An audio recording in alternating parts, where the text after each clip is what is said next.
बंदी छोड़ सतगुरु रामपाल जी परमेश्वर जी की जय हो। परम पिता परमात्मा सारी सृष्टि के रचनहार कुल मालिक असंख्य ब्रह्मांडों के स्वामी जगत गुरु तीनों लोकों में प्रवेश करके सबका धारण पोषण करने वाले राजा धीराज आत्माधार नाथों के नाथ देवों के देव महादेव सर्वेश्वर महेश्वर मृत्युंजय अजरो अमर आदि अनादि सनातनी प्रभु जगत पिता जगदीश्वर श्री श्री 1008 की उपाधि के वास्तविक अधिकारी अकाल मूरत सौद स्वरूपी राम वासुदेव सर्वगतम ब्रह्म परम पूज्य प्रथम पूज्य परम संत परम पुरुष परम धनी परम दयालु सत्य कबीर हक्का कबीर अल्लाहु कबीर अल्लाहु अकबर बाखबर अल्लाह ताला जगत के तारणहार जगत के मुक्तिदाता जगत के जगन्नाथ हारे के सहारे हिंदुओं के राम मुसलमानों के अल्लाह सिखों के वाहिगुरु ईसाइयों के मसीह दया के सागर दया निधि करुणा के सागर करुणा निधि स्वयंभू परिभू संकट मोचन कष्ट हरण मंगल करण दुख भंजन अविगत कबीर निर्विकार निर्विषम परमात्मा अलेख सतगुरु आदि अनादि सतगुरु असली मर्यादा पुरुषोत्तम असली राम असली कृष्ण असली घनश्याम असली मुरारी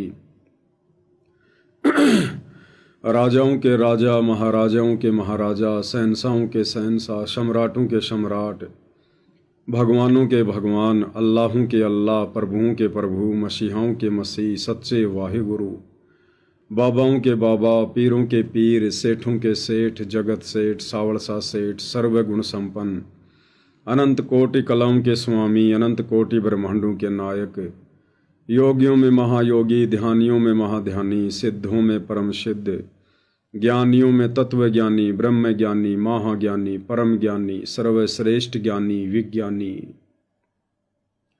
युवा कबीर समृद्ध कबीर असमवात अमित ओजा सच्चे रहनुमा करीम अल्लाह सुभान अल्लाह दुनिया के अंतिम पैगंबर 8 सितंबर 1951 से गांव धनाना जिला सोनीपत हरियाणा भारतवर्ष की पावन भूमि पे प्रकट रियल कल की भगवान श्री नारायण साकार हरि श्री बाबा साहेब नूर अनंत परमात्मा सच्चे दरवेश सच्चे बाखबर संत श्रोमणी सतगुरु रामपाल जी परमेश्वर जी के चरण कमल में साध संगति से जुड़े हुए आप और हम सभी सत्सेवक भाई बहनों का अनंत कोटि दंडवत प्रणाम। सत्साई भाई और बहनों, बहुत बड़ी दया बहुत बड़ी मेहर पूज्य गुरुदेव भगवान की परमेश्वर रामपाल जी की, जिनके शुभ आशीर्वाद से विशेष आशीर्वाद से आप और हम सभी साध संगति से जुड़े हुए सत्सेवक भाई बहन अपनी आत्मा के कल्याण हेतु भक्ति मार्ग पर हर प्रकार से मर्यादाओं में रहते हुए संघर्ष करते हुए निरंतर इस सतभक्ति मार्ग पर प्रयासरत हैं, निरंतर आगे की ओर बढ़ रहे हैं। भाई और बहनों, पूज्य गुरुदेव भगवान की इस कलयुग की बिचली पीढ़ी में आप और हम सभी आत्माओं के ऊपर ये एक विशेष रहम है, रजा है, एक बख्शीश दी है पूज्य गुरुदेव भगवान ने हमें, और इस बख्शीश का हमने इस कलयुग की बिचली पीढ़ी के वर्तमान समय में भरपूर फायदा भी उठाना है। हमने किसी भी पॉइंट पर अपने गुरुदेव भगवान को नाराज होने का मौका नहीं देना है,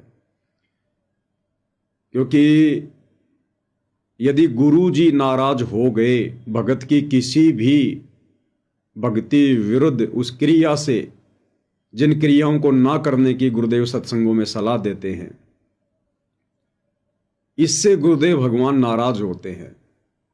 और यदि गुरु नाराज हो गया तो समझो भगत का जीवन बर्बाद हो गया। परमात्मा स्वयं अपनी वाणी में कहते हैं, भाई जिन बातों से गुरु दुख पावे उन बातों को दूर भगावे। और गुरुदेव कहते हैं कि हरि के रूठे ठोर है, गुरु रूठे नहीं ठोर। तो भाई और बहनों, अब इस कलयुग की बिचली पीढ़ी में और सन 1994 से पूज्य गुरुदेव भगवान परमेश्वर रामपाल जी ने जो अमर ज्ञान, जो तत्व ज्ञान इन्हीं धर्मशास्त्रों से, पांचवें वेद सूक्ष्म वेद से दिखा दिखाकर जो हमें बताया है, समझाया है, हमारे जहन में इस तत्व ज्ञान को उतार दिया है, अब हमने किसी भी पॉइंट पर गुरुदेव भगवान को तनिक भी नाराज होने का मौका नहीं देना है। जो मर्यादाएं पूज्य गुरुदेव भगवान ने बता दी है, हमने उन तमाम मर्यादाओं का हर प्रकार से संघर्ष करते हुए, वो संघर्ष चाहे सामाजिक हो, चाहे पारिवारिक हो, चाहे व्यावसायिक हो, हमने वो संघर्ष अब करना पड़ेगा। क्योंकि भाइयों और बहनों, अब इस काल के गंदे लोक से, 84 लाख योनियों के महादुखों से बाहर निकलने का वो प्राइम टाइम आ चुका है। अगर वर्तमान में हम संघर्ष नहीं करेंगे मर्यादाओं के लिए, घर वालों के डराने से, धमकाने से, समाज के द्वारा दबाव बनाने से, भाईचारे, रिश्तेदारों की लोकलाज के कारण यदि हमने मर्यादाएं तोड़ दी, नियम भंग कर दिए, तो भाई और बहनों फिर अगला जीवन 84 लाख योनियों में, फिर 84 लाख योनियों में जो महाकष्ट हम भोगेंगे और अनंत बार भोग चुके हैं, फिर उन कष्टों से भला हमें कौन छुड़ाएगा। तो उन 84 लाख योनियों के महाकष्टों से अच्छा है हम वर्तमान मनुष्य शरीर में थोड़ा बहुत संघर्ष, थोड़े बहुत कष्ट, थोड़ी बहुत परेशानियां, घर की, परिवार की, पति की, पत्नी की, माता पिता की, सास ससुर की, बेटा बेटियों की, समाज की, रिश्तेदारों की, हम वर्तमान में ही सहन कर लें। और सहन करते करते हमने प्यार और प्रेम से ही पेश आना है। हमने किसी के साथ लड़ाई झगड़ा नहीं करना, हमने किसी के भी साथ मन मुटाव नहीं करना है। भगत ने अपने अंदर दूसरों के प्रति राग द्वेष ईर्ष्या नहीं पालनी है।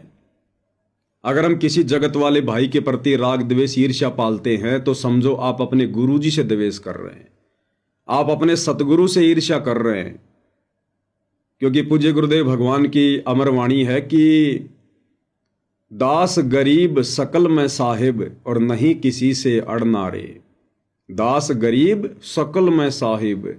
आदरणीय गरीब दास जी कह रहे हैं कि इस पृथ्वी पर जितनी भी आत्माएं हैं, वो चाहे 84 लाख योनियों में हैं, चाहे स्त्री या पुरुष शरीर में हैं, मक्खी में हैं, मच्छर में हैं, उपदेशी में है, अनुपदेशी में है।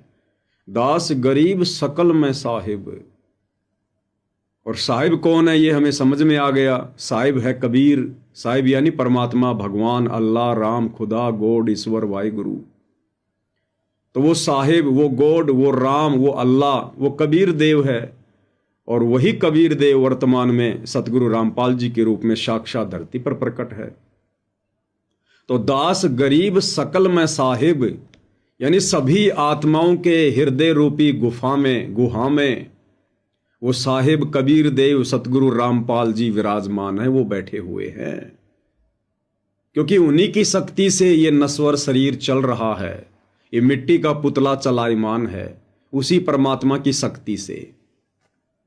जिस प्रकार गुरुदेव ने बताया कि आपके गांव में ट्यूबवेल लगी हुई है और एक बहुत बड़ी मोटर भी रखी हुई है, लेकिन वो मोटर चलती कैसे है? उस मोटर में पावर आ रही है, उस मोटर में बिजली आ रही है, वो करंट आ रहा है, उस पावर से वो मोटर चल रही है।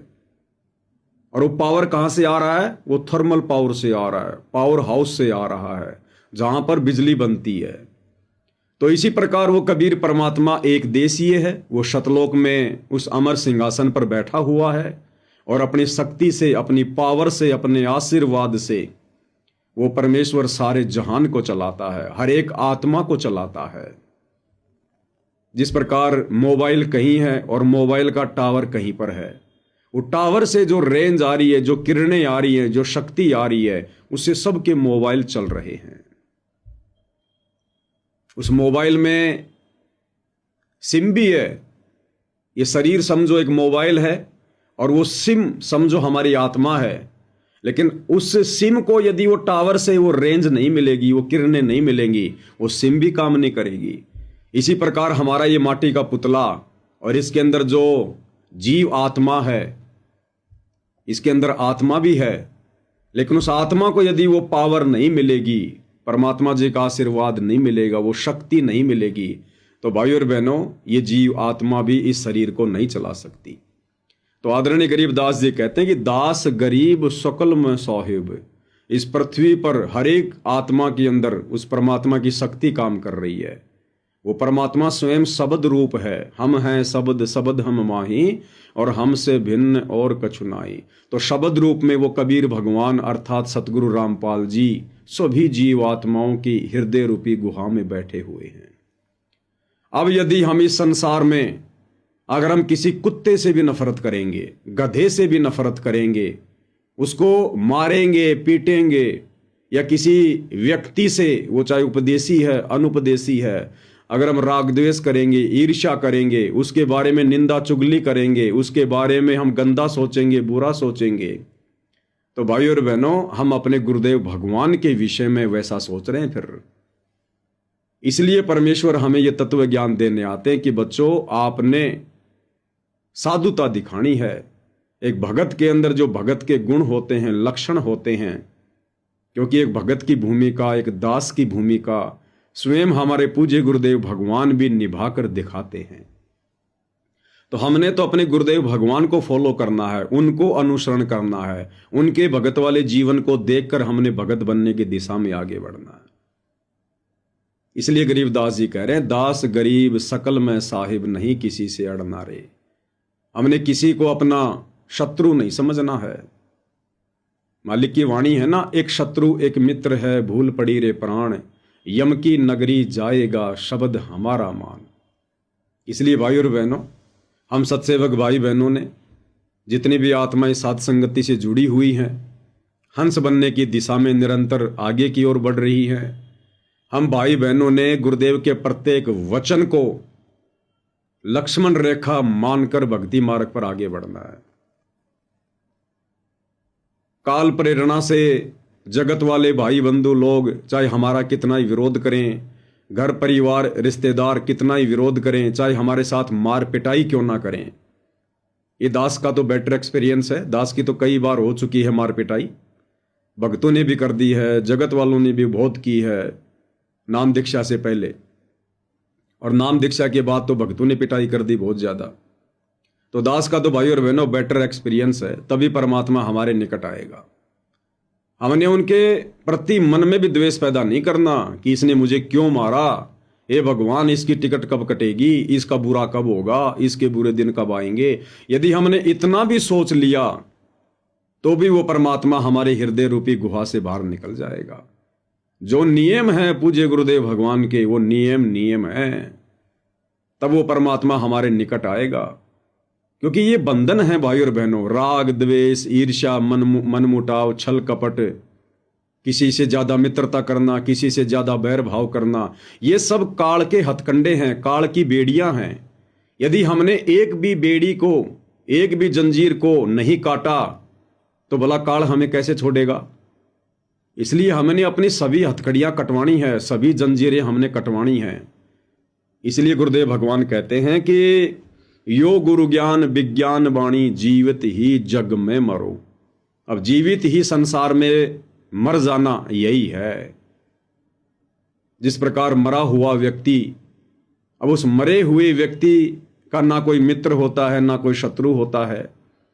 उस मरे हुए व्यक्ति को चाहे कोई गालियां दो, चाहे उसके ऊपर कोई लठ बरसाओ, चाहे उसको आग में जलाओ, चाहे जमीन में दफनाओ, वो कुछ नहीं कहता, कुछ नहीं बोलता, वो शुशकता भी नहीं है, चुशकता भी नहीं है। चाहे कोई उसकी कितनी मान सम्मान करो, उसकी बढ़ाई करो, कुछ नहीं बोलता वो। ना वो मान बढ़ाई करने से प्रसन्न होता है, ना किसी के द्वारा गाली निकालने से, मारपीट करने से, गंदा बोलने से वो दुखी होता है, क्योंकि वो मर चुका है। और साधु संतों को जीवित ही मरने की शिक्षा उनके सतगुरुदेव भगवान दिया करते हैं। तो हम जब तक जीवित नहीं मरेंगे भाई और बहनों इस भक्ति मार्ग पर, सबको एक परमात्मा की संतान नहीं समझेंगे, सबके अंदर उस कबीर भगवान सतगुरु रामपाल जी की प्राण शक्ति मानकर व्यवहार नहीं करेंगे, तब तक हमारे अंदर से ये काल के द्वारा जो अवगुण भर दिए गए हैं ये बाहर नहीं निकल सकते, और इनके बाहर निकले बिना हम पार नहीं हो सकते।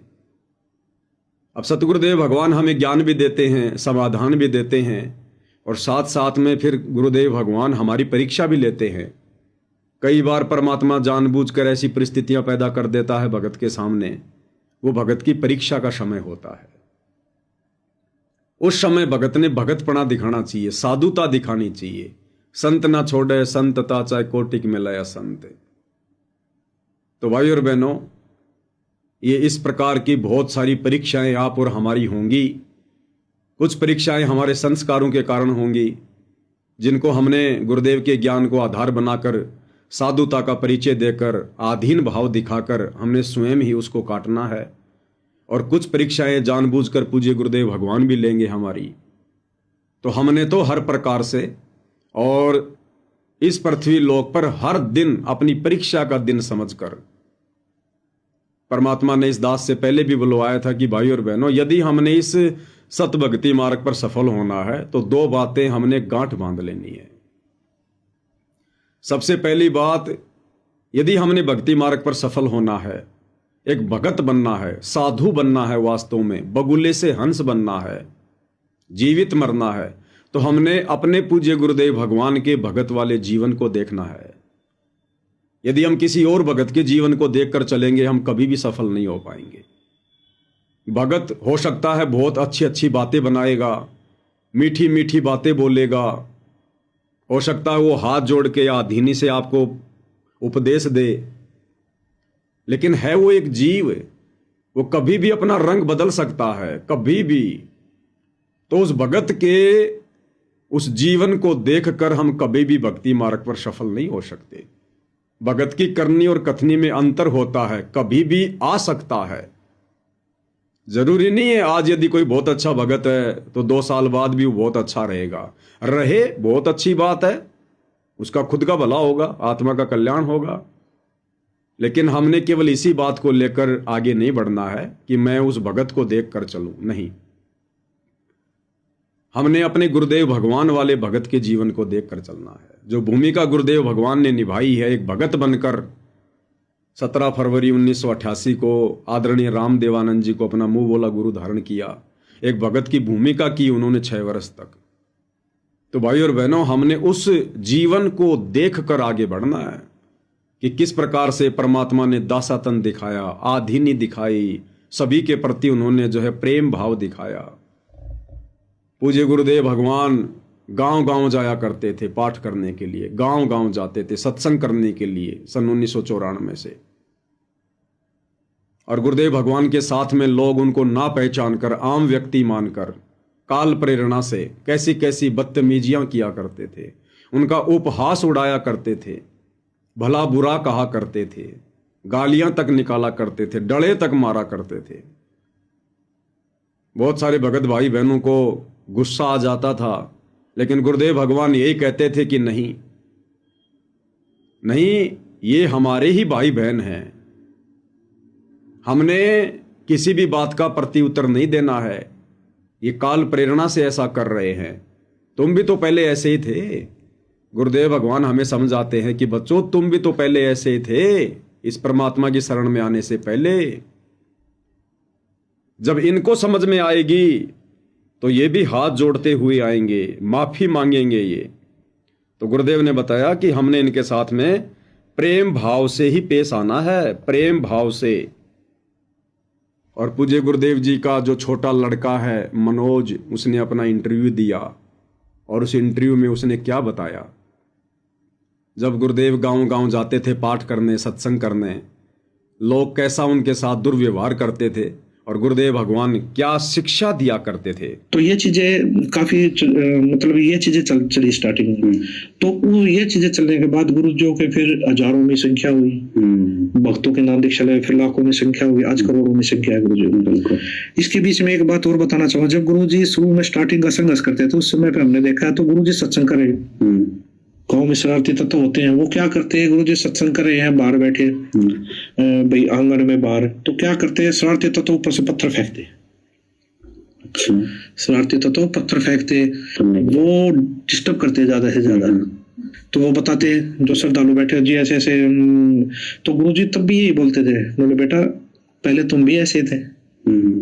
जो श्रद्धालु बैठे तो बोला तुम भी ऐसे ही थे पहले, जब तक तुमको ज्ञान समझ में नहीं आया है, तो तुम भी यही सोचते थे हमारे बारे में, यही चीजें करते थे। और जब वो समझ जाएंगे, वो भी तुम्हारे भाई है, अगर वो भी उनको भी जब ये ज्ञान समझ में आ जाएगा, वो भी तुम्हारी तरह बैठेंगे आके। अच्छा, मतलब किसी प्रकार से विरोध नहीं करते थे? विरोध नहीं करते थे गुरुदेव जी, बिल्कुल ये नहीं कहते थे भाई उनको कहो जाके बोल लो, या ना गुरु जी मना कर देते, नहीं नहीं, उनको अपना काम करने दो, मैं अपना काम कर रहा हूँ। अच्छा। अब भक्तों को थोड़ा गुस्सा होता, जो ऐसे कैसे कर दिया, ऐसे कैसे वो कर रहे हैं, मतलब तो गुरुजी मना कर देते, नहीं नहीं झगड़ा नहीं करना है, वो अनजान है, उनको ज्ञान नहीं है अभी इस चीज का। तो ये चीजें काफी बार हुई। और ये एक चीज और देखने को मिली, ये एक जगह नहीं कई जगह हो जाती थी। तो उसके बाद वही जो पत्थर फेंकते थे, पता नहीं होता पत्थर फेंक के भागे, वो आके बताते थे जब उनको समझ में आती थी। फिर वो सत्संग पता लग गया उनको, सत्संग कहीं सुना, तब आके मैंने खुद देखा है गुरुजियों के आगे हाथ जोड़ते हो, बोला जी हमें माफ कर दो। गुरुजी बोले क्या हो गया भाई? बोला जी हम आप आते थे ना हमारे इस गाँव में, हम पत्थर फेंका करते आपके ऊपर। आज वो हाथ जोड़े बैठे थे गुरुदेव जी के आगे, और गुरुदेव जी उनको उठकर गले लगा रहे हैं। गुरुजी कोई बात नहीं भाई, कोई बात नहीं बेटा, आज आपको समझ में आ गई ये चीजें, तो आज हमारे साथ लग के आप परमात्मा का ज्ञान हो गया आपको। वो रोते, मैंने रोते हुए देखा उनको कि जी हमसे बहुत बड़ी गलती हो गई। क्यों? उनको तो ज्ञान समझ में आ गया, भक्ति समझ में आ गई थी कि एक संत को सताने का, दुख देने का क्या दर्द होता है। और गुरुजी फिर भी माफ करते, कोई बात नहीं बेटा, आप भी हमारे बच्चे, उस समय तो अनजान थे, आज आपको ये चीजें समझ में आ गई, ज्ञान समझ में आ गया। बहुत कठिनाइयों से दौर गुजरा है वो गुरुजियों ने, बहुत संघर्ष। तो भाई और बहनों, पूज्य गुरुदेव भगवान का छोटा लड़का मनोज इंटरव्यू दे रहा है, और एक अभिषेक शर्मा नाम का लड़का इंटरव्यू ले रहा है, जो सा न्यूज चैनल में रिपोर्टिंग करता है। सारी बातें इन लोगों को पता है, दोनों बैठकर प्रवचन दे रहे हैं, उपदेश दे रहे हैं, भक्तों को समझा रहे हैं।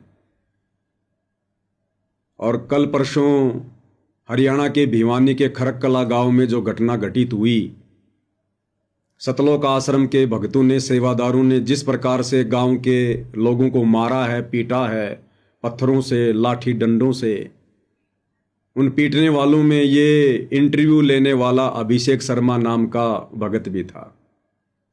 ये अभिषेक शर्मा उन गांव वालों को पत्थरों से मार रहा है, लात घूंसों से मार रहा है।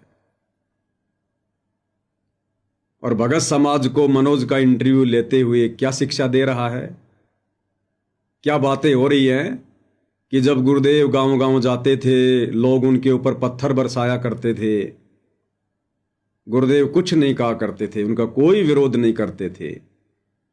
और गुरुदेव के कुछ भगत कहते थे जी इन्होंने ऐसे क्यों कर दिया, ये कर दिया। जब वो गुस्सा करते थे तो गुरुदेव अपने भक्तों को मना करते थे कि नहीं भाई, ये भी तुम्हारे भाई बहन हैं, तुम भी तो पहले ऐसे ही थे जब तक तुम्हें ज्ञान समझ में नहीं आया।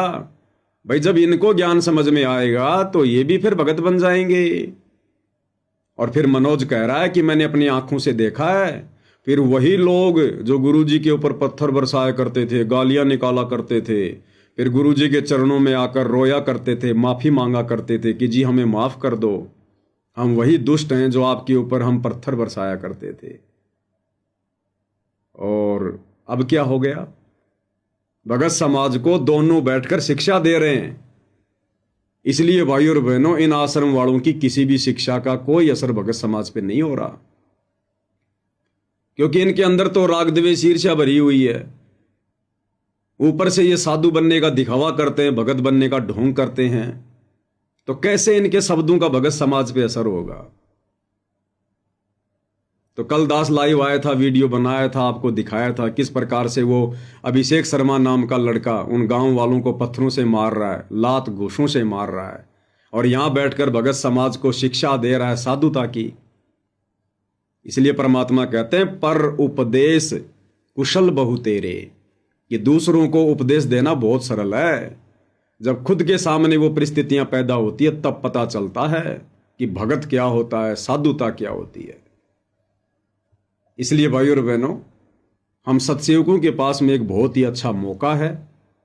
पूज्य गुरुदेव ने हमें बहुत अच्छा एक मौका दिया है, चांस दिया है भगत बनने का, हंस बनने का, गुरुदेव के चरणों में जगह बनाने का, उनके हृदय में समाने का, गुरुदेव को अपने निकट लाने का, उनकी मेहर प्राप्त करने का। हमें साध संगति से जोड़ दिया गुरुदेव भगवान ने, सुसंगति से जोड़ दिया।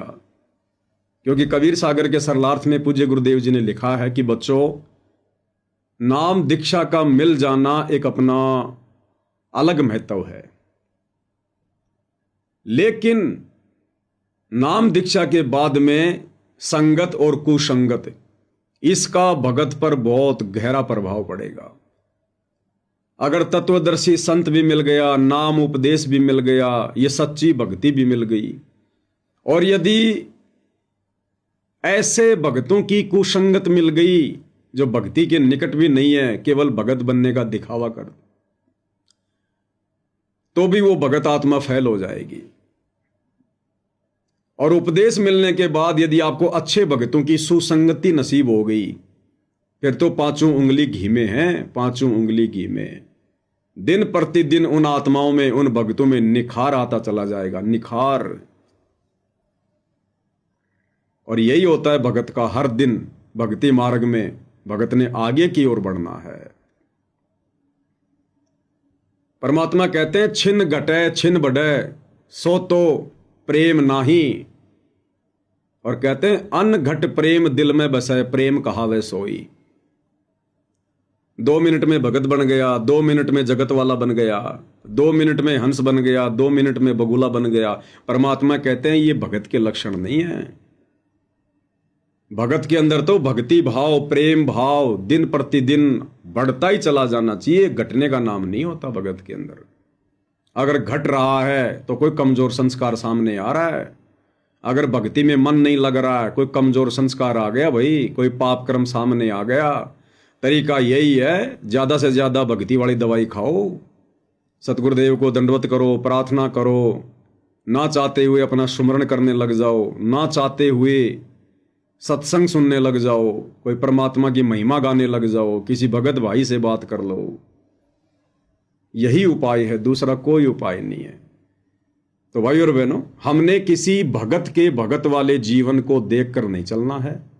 हाँ, यदि भगत हमें अच्छी अच्छी बातें बताता है, बढ़िया शिक्षा देता है, यदि हमें उचित लगे तो हम उन शिक्षाओं को अपने जीवन में ग्रहण करें, लागू करें। लेकिन उस भगत को ही देख कर चलना कि भगत मुझे खाई में ले जा रहा है तो मैं जा रहा हूं, भगत मुझे कुएं में ले जा रहा है तो मैं जा रहा हूं, वो फिर कुसंगति हो जाएगी, वो फिर देखा देखी हो जाएगी, भेड़ चाल हो जाएगी, और फिर वो कारण भगत के लिए भक्ति में बाधक बनेगा, नाशक बनेगा। और यदि हम अपने पूज्य गुरुदेव भगवान के भगत वाले जीवन को देखकर चलेंगे तो भाई और बहनों, यदि हम आंख बंद करके यदि फॉलो करेंगे, हमें कहीं कोई नुकसान नहीं होगा।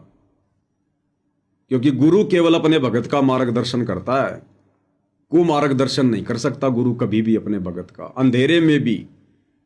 इसलिए अपने गुरुदेव भगवान के ऊपर ब्लाइंड फेथ करके, अंधविश्वास करके हम उनके लीलामयी भगत वाले जीवन को फॉलो करें, जिससे हमें सब कुछ मिलेगा। तो साधुता, आधीनी भाव, दासातन, ये पूज्य गुरुदेव ने भगत का प्रथम लक्षण बताया, प्रथम लक्षण। परमात्मा कहते हैं, आधीनी के पास है पूर्ण ब्रह्म दयाल, मान बड़ाई मारियो बेअदबी सिरकाल। आधीन भगत के पास में पल पल सतगुरु रहता है, उसकी मेहर रहती है। ये एक परमात्मा ने ऑटोमेटिक एक सिस्टम बना रखा है भाई और बहनों, एक ऑटोमेटिक सिस्टम बना रखा है परमात्मा ने। जैसे गाड़ी बनाने वाली कंपनी ने ऑटोमेटिक सिस्टम बना रखा है, यदि आप ब्रेक के ऊपर पैर रखोगे तो गाड़ी रुकेगी रुकेगी, यदि आप एक्सीलेटर के ऊपर पैर रखोगे तो गाड़ी आगे को बढ़ेगी बढ़ेगी। ये नियम बना रखा है एक। इसी प्रकार सतगुरुदेव भगवान ने सारी सृष्टि का, भक्ति का एक नियम बना रखा है। एक फल का भी गुरुदेव ने नियम बना रखा है। एक बीज के अंदर परमात्मा ने नियम डाल दिए, गुण डाल दिए कि ये बीज मान लो गेहूं का है, आम का है, अमरूद का है, उसको कैसे जमीन में डालेंगे, कैसे उसकी सिंचाई करेंगे तो वो प्रफुल्लित होगा ही होगा। एक बच्चा कैसे पैदा होगा, 9 महीने बाद में कैसे वो मां के गर्भ से बाहर आएगा, वो आएगा ही आएगा। वो परमात्मा ने एक नियम बना रखा है। परमात्मा सिर में दर्द नहीं लेता, मालिक ने सारी सृष्टि के नियम बना रखे हैं। अब यदि हम उन नियमों को तोड़ेंगे, नियमों को भंग करेंगे, तो भाई और बहनों हम फिर उस भक्ति मार्ग में सफल नहीं हो पाएंगे, क्योंकि इस भक्ति का भी गुरुदेव ने एक नियम बनाकर छोड़ रखा है। आप और हमें गुरुदेव ने सृष्टि रचना सुना दी, पुस्तकों से दिखा दिया, पढ़ा दिया, सत्संग कर दिए, साथ में गुरु ने हमें गुरु मर्यादा दे दी, एक नियम बना के दे दिया हमारे को गुरुदेव भगवान ने। गुरु 24 घंटे हमारे पास में नहीं रहेगा, डंडा लेके नहीं बैठा रहेगा कि तू ये क्या कर रहा है, तू ये नियम तोड़ रहा है, नहीं। गुरुदेव ने हमें जानकारी दे दी, गुरुदेव ने हमें भक्ति दे दी, नियम मर्यादाएं दे दी। अब यदि हम उन नियमों में रहकर, गुरु के भक्ति वाले संविधान में रहकर आगे बढ़ेंगे तो हम भक्ति मार्ग का लाभ उठा सकते हैं, अन्यथा नहीं उठा सकते। गुरु 24 घंटे आपके पीछे पीछे नहीं घूमेगा। एक गाड़ी बनाने वाली कंपनी ने आपको गाड़ी दे दी, गाड़ी को कितनी स्पीड में चलाना है, कैसे चलाना है, ये सारे सब कुछ मैनुअल दे दिए। सरकार ने हमें रोड बना के दे दी, रोड पर सरकार ने जगह जगह जो है होर्डिंग लगा दिए कि आगे घुमाव है, आगे ब्रेकर है, यहाँ पर आपने 60 की स्पीड से चलना है। यदि हम उन नियमों को तोड़ेंगे तो भाई और बहनों नुकसान हम खुद ही उठाएंगे। ना तो वो रोड बनाने वाली कंपनी गाड़ी में आपके पास बैठी रहेगी, ना वो गाड़ी बनाने वाली कंपनी का मालिक आपके पास में बैठेगा। उन्होंने तो जो वस्तु थी आपको दे दी और नियम दे दिए। अब यदि आपने सुरक्षित अपना काम करना है, अपने घर पर पहुंचना है, तो नियम और मर्यादा में रहकर आपने गाड़ी चलानी पड़ेगी। इसी प्रकार ये भक्ति रूपी गाड़ी गुरुदेव भगवान ने हमें दे दी है, नियम और मर्यादा बता दी, सावधानियां बता दी। अब यदि हमने सुरक्षित अपने घर सतलोक पहुंचना है तो हमने इन तमाम नियमों को, मर्यादाओं को फॉलो करना पड़ेगा, अन्यथा हम कभी भी सतलोक नहीं जा पाएंगे, कभी भी यही गाड़ी धक्के मारती रहेगी। इसलिए भाई और बहनों, साधुता, आधीनी, ये परमात्मा ने भगत का प्रथम लक्षण बताया है। और आदरणीय गरीबदास जी की अमरवाणी के अनुसार कि दास गरीब सकल में साहिब, नहीं किसी से अड़ना रे।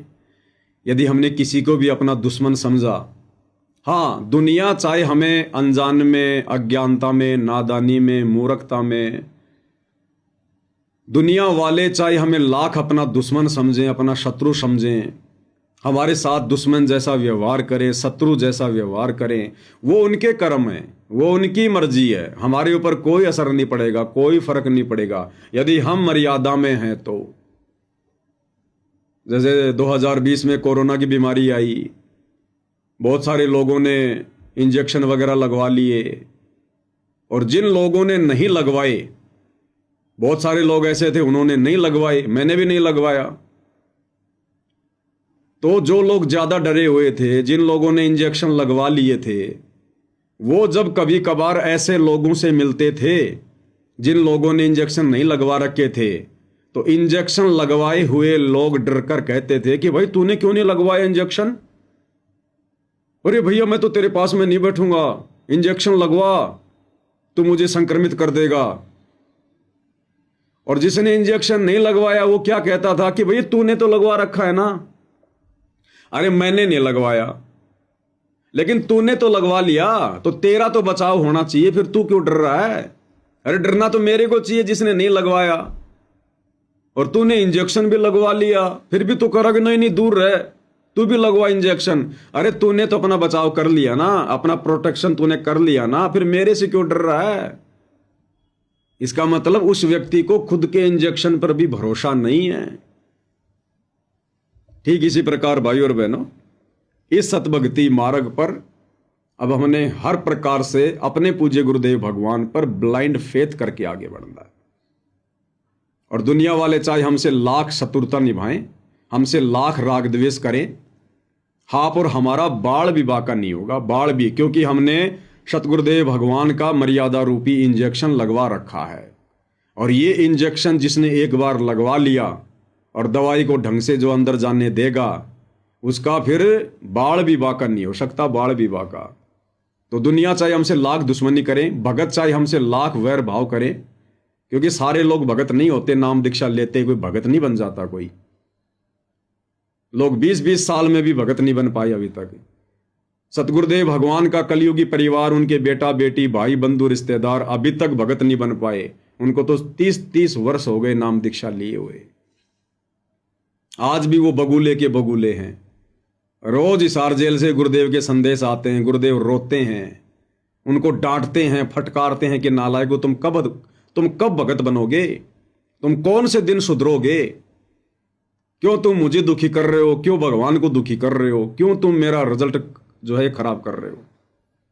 तो भाई अभी तक तो पूज्य गुरुदेव भगवान का कलयुगी परिवार ही सन 2025 तक भगत नहीं बना।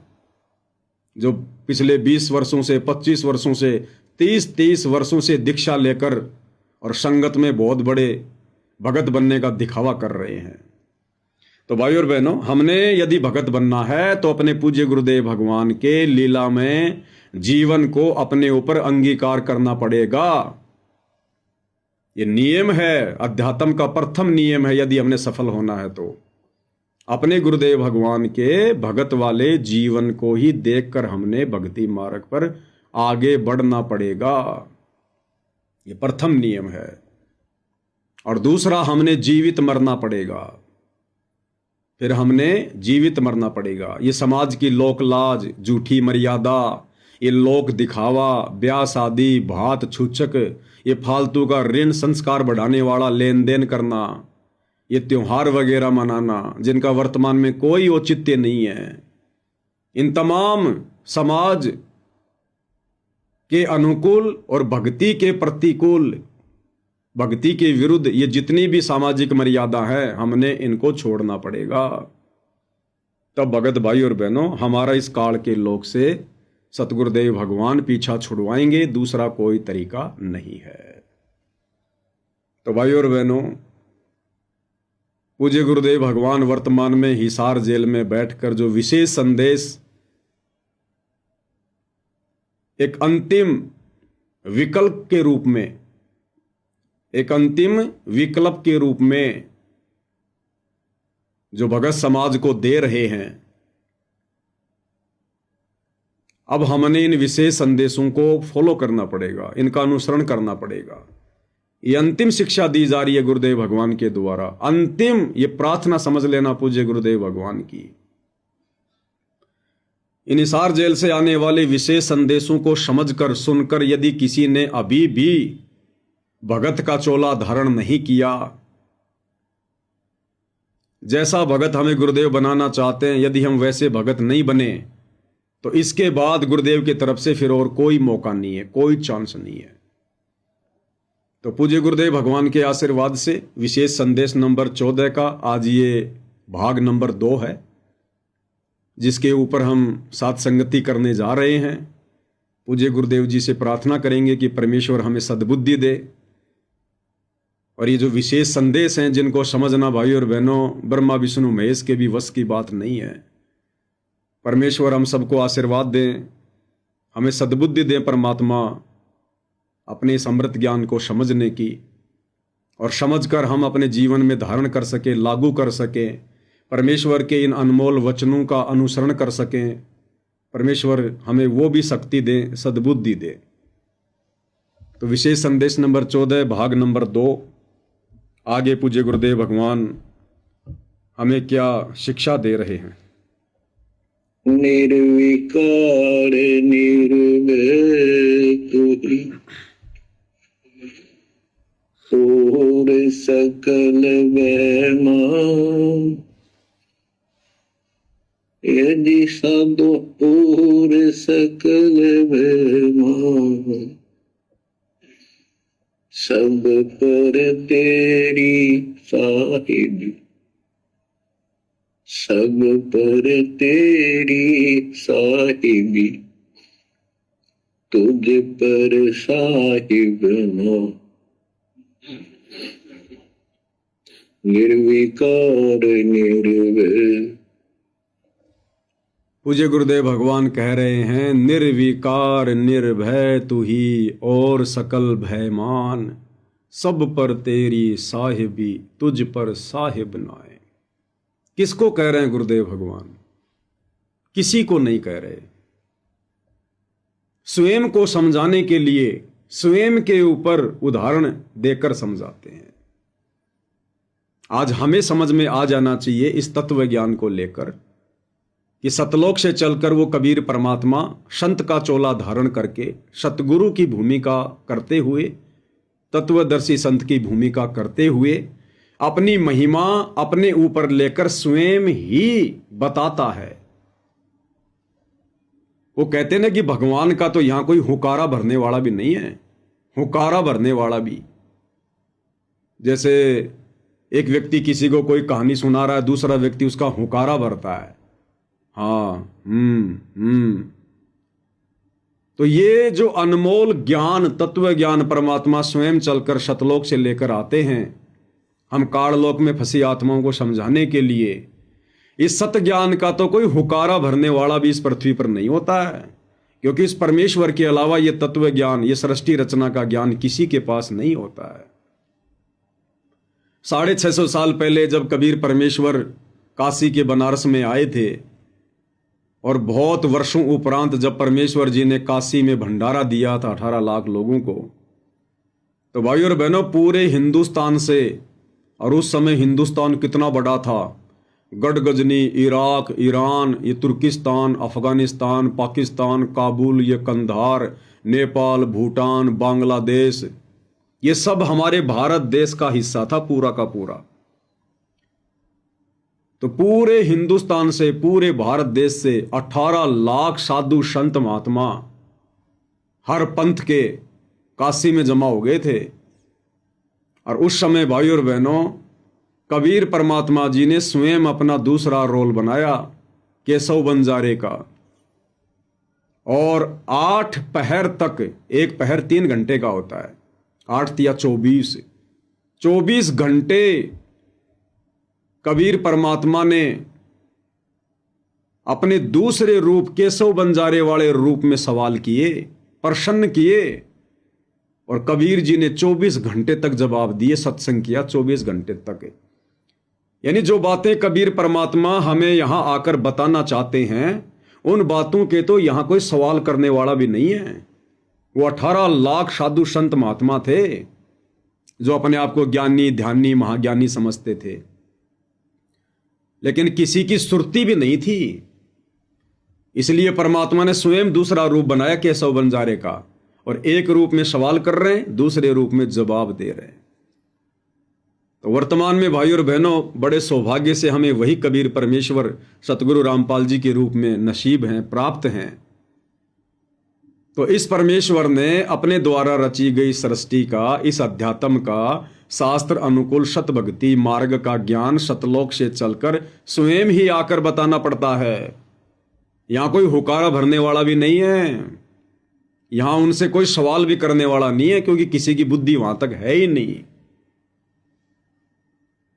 इसलिए गुरुदेव भगवान क्या कह रहे हैं, किसको कह रहे हैं कि निर्विकार निर्भय तू ही और सकल भय मान, हे जी साधो और सकल भय मान, सब पर तेरी साहेबी, सब पर तेरी साहेबी, तुझ पर साहेब ना निर्विकार निर्भय। अब हमने समझनी है ये बात कि वो निर्विकार निर्भय परमात्मा कौन है। स्वयं सतगुरु रामपाल जी हैं। पहली बात तो ये, इस काल के लोक में 21 ब्रह्मांड में निर्भय होकर सच्चाई या ब्रह्मा विष्णु महेश भी नहीं बता सकते। निर्भय होकर ये सच्चाई ब्रह्मा विष्णु महेश की माता जी दुर्गा भी नहीं बता सकती, क्योंकि सृष्टि रचना में गुरुदेव ने बताया कि इस काल में ज्योति निरंजन ने दुर्गा को पाबंद कर रखा है। यदि मेरे विषय में तूने ये सच्चाई आम जन को तो छोड़ो, अगर मेरे तीनों बेटों ब्रह्मा विष्णु महेश को भी बता दी तो मेरे से बुरा कोई और नहीं होगा। ये दुर्गा भी डरी हुई है, ये दुर्गा भी यहां पर निर्भय होकर सच्चाई नहीं बता सकती। ये ब्रह्मा विष्णु महेश बेचारे सच्चाई कहां से बता देंगे जब इनको पता ही नहीं है।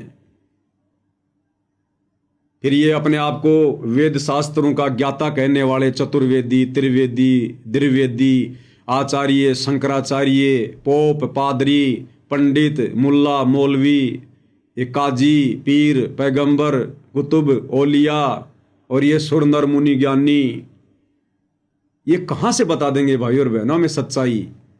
कहाँ इनके पास में मोक्ष मार्ग है, मोक्ष का ज्ञान है, सतलोक का ज्ञान है। तो आज इस पृथ्वी पर सन 1994 से ये सच्चाई निर्भय होकर, सृष्टि रचना का ज्ञान निर्भय होकर हम पृथ्वीवासियों को कौन दे रहे हैं? सतगुरु रामपाल जी दे रहे हैं। तो ये ज्ञान वही दे सकता है जो निर्विकार और निर्भय है, और इस अखल सृष्टि में निर्विकार और निर्भय केवल परम पूज्य परमेश्वर सतगुरु रामपाल जी हैं। तो आप और भगत भाई बहनों ने अब परमेश्वर की महिमा करनी चाहिए। ये शब्द हमने अपने पूज्य गुरुदेव भगवान के लिए गाना चाहिए, बोलना चाहिए उनकी महिमा में। परमेश्वर तो हमें समझा रहे हैं, हमारे को अध्यात्म समझाने के लिए अपने ऊपर उदाहरण देकर स्वयं ही स्वयं को निर्विकार कह रहे हैं, अपने आप को छुपाते हुए कि मैं तो उस कबीर जी का भेजा हुआ दास हूं, मैं तो उसका संदेश वाहक हूं, मैं तो उसकी हंस आत्मा हूं। परमात्मा तो कबीर जी हैं। यही लीला तो परमात्मा चारों युगों में करते हैं। सतयुग में परमात्मा आते हैं, एक तत्वदर्शी संत का रूप धारण करके आते हैं। सतयुग में सतसुकृत ऋषि के नाम से आए, अपने आप को कभी नहीं कहा कि मैं भगवान हूं, मैं परमात्मा हूं, और यही ज्ञान दिया करते थे जो ज्ञान आज दे रहे हैं पूज्य गुरुदेव भगवान। सन 1994 से दे रहे हैं गुरुदेव भगवान, लेकिन किसी ने भी उनके ज्ञान को स्वीकार नहीं किया। मनु जैसे उन तथाकथित विद्वानों ने परमात्मा का नाम ही बदल दिया, वामदेव, वामदेव नाम रख दिया कबीर परमेश्वर जी का, यानी उल्टा ज्ञान देने वाला। त्रेता में परमात्मा मुनिंद्र ऋषि के नाम से आए, लोगों ने विरोध किया। बहुत कम आत्माएं थी जिन्होंने ज्ञान को स्वीकार किया, लेकिन अंत तक वो भी मर्यादाओं में नहीं रह पाए। द्वापर में परमात्मा करुणा में ऋषि के नाम से आए, यही सत ज्ञान दिया, यही सृष्टि रचना का ज्ञान दिया। अपने आप को दास कहा करते थे, परमात्मा का भेजा हुआ संदेश वाहक कहा करते थे।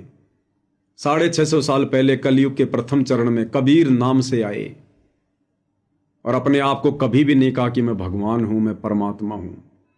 एक आध को कहा तो उन्होंने माना नहीं, और कहा कि परमात्मा तो सतलोक में रहता है, उसका सत्य पुरुष नाम है।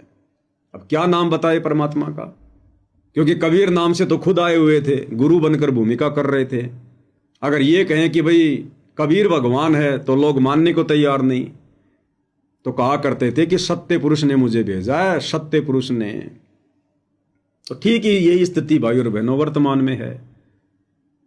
जब तक हम आत्माओं को ज्ञान नहीं हो जाता, गुरु की पहचान नहीं हो जाती है, तब तक गुरुदेव भगवान इस प्रकार से अपने आप को छुपाते रहेंगे, अपने से अन्य को परमात्मा बताकर हम तक ज्ञान पहुंचाते रहेंगे, हमारी बुद्धि को विकसित करते रहेंगे, और ये कार्यक्रम तो परमात्मा का आजीवन चलता रहेगा।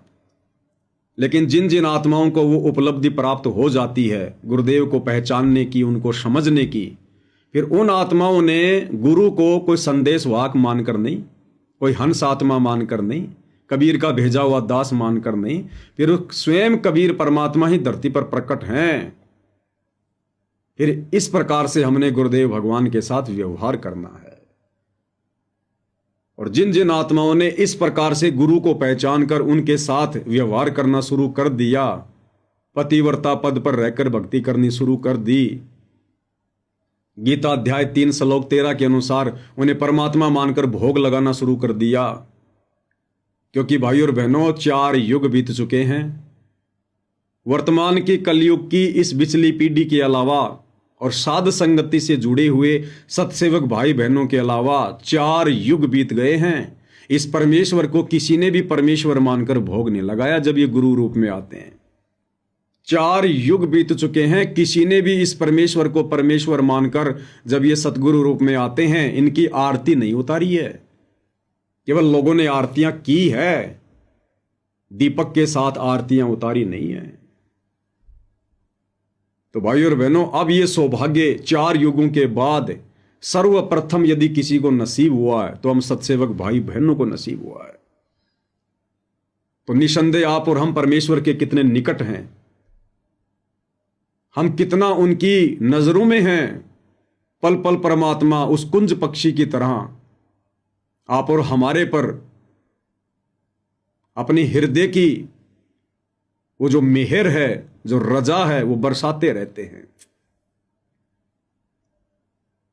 तो आप और हमने भाई और बहनों ये विशेष मौका जो गुरुदेव ने आप और हमारे ऊपर बख्श दिया है, अब हमने इस मौके को बिल्कुल भी नहीं गंवाना है, बिल्कुल भी नहीं खोना है। ये संसार तो वैसे भी छूटेगा भाई और बहनों एक दिन। ना हमारे परदादा रहे, ना हमारे दादा रहे, हमारे पिताजी भी चले गए, चले जाएंगे, हमने भी जाना है, हमारे बच्चे भी जाएंगे। ये तो मृत्यु लोक है, मरना तो यहां पर कंपलसरी है। जब मरना ही है तो भाई और बहनों फिर वो भक्ति क्यों ना करें जिस भक्ति से सतलोक जाया जाता है।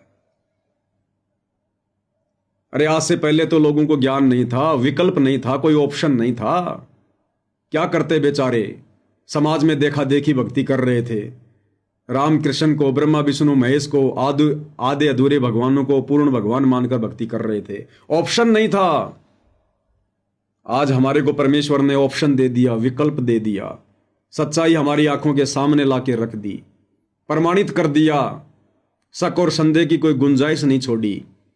तो मरना तो भाई और बहनों हमने भी है, मरना तो सबने है। तो क्यों ना फिर वो भक्ति करें जो मरने के बाद सीधा हमारे को विमान में बैठाकर सतलोक लेकर जाएगी। तो अब ये मौका भाई और बहनों हमने चूकना नहीं है, क्योंकि अब हमें वो निर्विकार निर्भय परमात्मा मिल चुका है। अब यदि हमें निर्विकार और निर्भय परमात्मा मिल चुका है तो हमने वैसा ही उनके साथ में व्यवहार करना है। अब भाई और बहनों हमें पीछे का इतिहास भी समझ में आएगा। इसलिए हमने उन बड़े बड़े भक्तों को देखकर भक्ति मार्ग पर कभी नहीं चलना चाहिए। विशेषकर उन भक्तों को देखकर तो हमने आंखें बंद कर लेनी चाहिए। उन भक्तों के जीवन को तो हमने कभी भी फॉलो नहीं करना चाहिए, भूलकर भी। जो भगत सतगुरुदेव जी के ज्यादा निकट रहे हैं या सतगुरुदेव जी के बेटा बेटी भाई बंधु रिश्तेदार, ऐसे लोगों के जीवन को तो हमने कभी भी भूलकर अनुसरण नहीं करना चाहिए।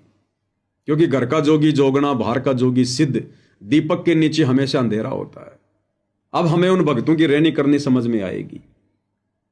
अब साथ संगति से जुड़ने के बाद परमेश्वर ने जो सद्बुद्धि हमारी खोली है, अब हमें समझ में आएगा उनकी रहनी करनी कि 30 वर्षों से उन्होंने गुरु को क्या समझ रखा था, अपने जैसा मानुष। अब बताइए, गुरुदेव कह रहे निर्विकार निर्भय तू ही और शकल भयमान, सब पर तेरी साहिबी तुझ पर साहिब नाई। कि उस कबीर परमेश्वर जी के अलावा सृष्टि में दूसरा कोई साहब नहीं है, भगवान नहीं है, और सब पर उन्हीं की साहिबी अर्थात उन्हीं की सत्ता चलती है। और वो कबीर परमेश्वर निसंदेह वर्तमान में सतगुरु रामपाल जी हैं। हमें तो समझ में आ गया, बाकी दुनिया को भी धीरे धीरे आ ही जाएगा। जब तक दुनिया नहीं समझेगी तब तक विरोध रहेगा, कोई बड़ी बात नहीं है। शुरू में सच्चाई का विरोध ही होता है, लेकिन धीरे धीरे जीत सच्चाई की होती है। इसलिए परमात्मा कहते हैं सत ना छोड़े सूरमा, सत छोड़े पत जाए, और सत के बांधे लक्ष्मी फेर में लगी आए। कि भगत ने कभी भी यदि उसको सच्चाई समझ में आ गई है, उसने अपने धर्म से नहीं डिगना चाहिए। सत ना छोड़े सूरमा, सत छोड़े पत जाए। यदि आपने सच्चाई का रास्ता छोड़ दिया तो आपकी भक्ति कमाई नष्ट हो जाएगी, आपका धर्म नष्ट हो जाएगा। और कहते हैं सत के बांधे लक्ष्मी फेर में लगी आए। यदि आप अपने नियम पर हैं, अपने धर्म कर्म पर है, सच्चाई पर हैं, तो वापस वही दिन पुनः आएंगे। जीत हमेशा सच्चाई की होगी। तो अब हमें समझ में आएगा भाई और बहनों कि वो निर्विकार निर्विषम परमात्मा सतगुरु रामपाल जी हैं। लेकिन क्या उनके परिवार ने, जो पिछले 30 वर्षों से भक्ति कर रहा है, वो बड़े बड़े भगत जो पिछले 20, 25, 30 वर्षों से उनके निकट रहते हैं, क्या उन्होंने अपने गुरु को कभी निर्विकार समझा, निर्भय समझा, परमात्मा के रूप में जाना? कभी नहीं।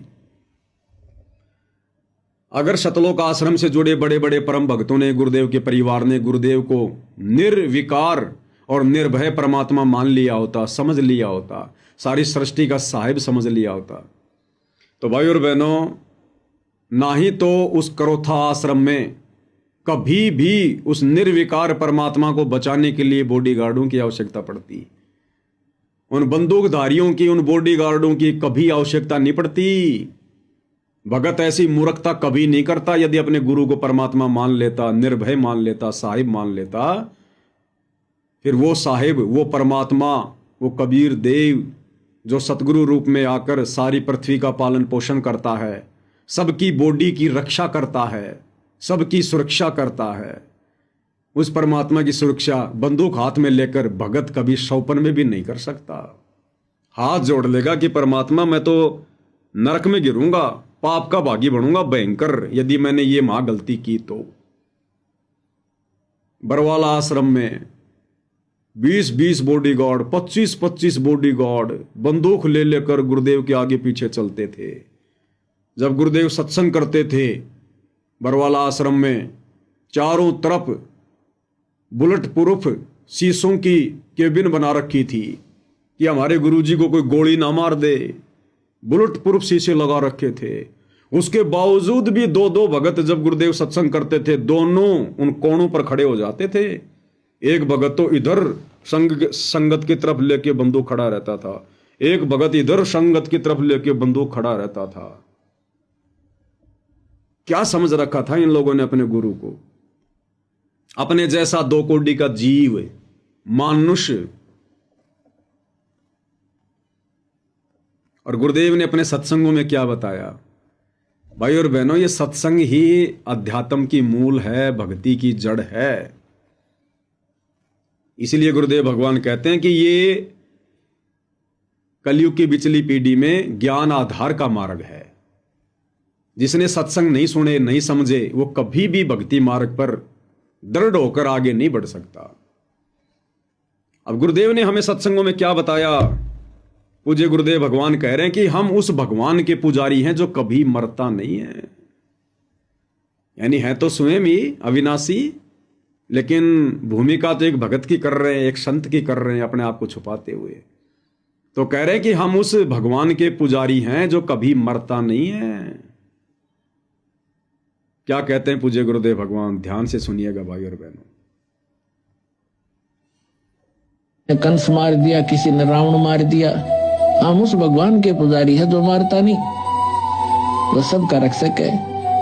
कर्म आधार पर छोड़ देता, जो उससे जैसे करेगा वो भर लेगा, लेकिन वो मारता नहीं और मरता भी नहीं किसी से।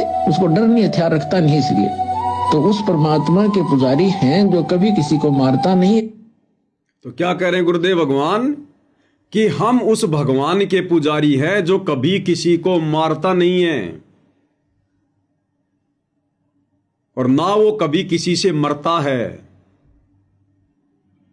हम उस भगवान के पुजारी हैं, और ना किसी से वो राग द्वेष करता, ना लड़ाई झगड़ा करता, ना मार पिटाई करता, क्योंकि उसने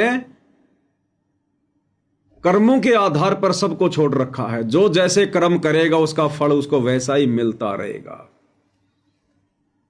इसलिए हमने किसी भी भगत की किसी भी उल्टी सीधी उन क्रियाओं को देखकर डिसीजन नहीं लेना, क्योंकि यहां तो जैसे कर्म करोगे फिर वैसा ही भोग भोगना पड़ेगा।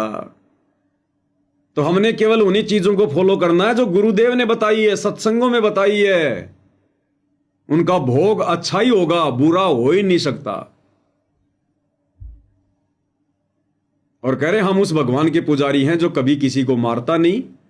जैसे राम ने मार दिए, श्री कृष्ण जी ने मार दिए, शेरावाली 8 हाथों में 8 हथियार रखती है, हनुमान जी गदा रखते हैं, राम रावण युद्ध में लाखों मार दिए। तो ये भगवानों के लक्षण नहीं होते। भगवान तो कर्म आधार पे छोड़ देता है, जो जैसा करेगा वैसा पाएगा, सिर में दर्द नहीं लेता। तो अगर इन सतलोक आश्रम वालों ने, पूज्य गुरुदेव के बेटा बेटी, भाई बंधु रिश्तेदारों ने, इन बड़े बड़े कोऑर्डिनेटरों ने, जो आज इन सतलोक आश्रमों के संचालक बन के बैठे हैं, यदि इन लोगों ने अपने गुरुदेव को पहचान लिया होता तो भाई और बहनों, ये कभी भी ये गलती ना करते गुरु के बॉडीगार्ड बनने की। ये कभी भी गुरु की बॉडी को सुरक्षित रखने का ठेका नहीं लेते। और वर्तमान में भी ये लोग वही गलतियां कर रहे हैं, आज भी वही गलतियां कर रहे हैं लोग। और देख लेना आगे भी इन लोगों की यही गलतियां रहेंगी। ये लोग नहीं सुधरने वाले, इनके कर्म ही इनको सुधारेंगे। राम किसी को मारे नहीं, मारे तो हत्यारा राम, अपने आप ही मर जाएंगे कर कर खोटे काम। तो हमने भाई और बहनों इन तमाम बातों से शिक्षा लेनी है जो गुरुदेव कह रहे हैं कि भगवान किसी को मारता नहीं और भगवान किसी से मरता नहीं। वो तो कर्म आधार से छोड़ देता है। जिसने जैसा कर्म किया है वो कर्मों की मार से नहीं बच सकता। चाहे किसी भी ब्रह्मांड में बैठा हो, किसी भी लोक में बैठा हो, जैसे उसने कर्म किए हैं, समय आने पर अच्छे या बुरे वो उसने भोगने पड़ेंगे। इसलिए हमने अपने गुरुदेव भगवान के भगत वाले जीवन को देखकर चलना है। सत्संगों में गुरुदेव ने हमें जो दिशा निर्देश दे दिए हैं उनके अनुसार हमने भक्ति मार्ग पर आगे बढ़ना है। इसलिए परमात्मा किसी के साथ लड़ाई झगड़ा करना, मन मुटाव करना, वैर भाव करना, राग द्वेष ईर्ष्या करना, छल कपट करना, धोखाधड़ी करना, बेईमान करना, इसलिए परमेश्वर हमें मना करते हैं, अन्यथा आपने उन कर्मों का भोग भोगना पड़ेगा। आपके साथ यदि कोई धोखाधड़ी कर रहा है, बदतमीजी कर रहा है, तो उल्टा जवाब ना दो। आवत गाड़ी एक है, उल्टा हो अनेक है, कबीर ना उल्टी रहे एक ही एक। जो तो को काटा बोवे वाको बो तो फूल, तो ये फूल के फूल है वाको है त्रिशूल।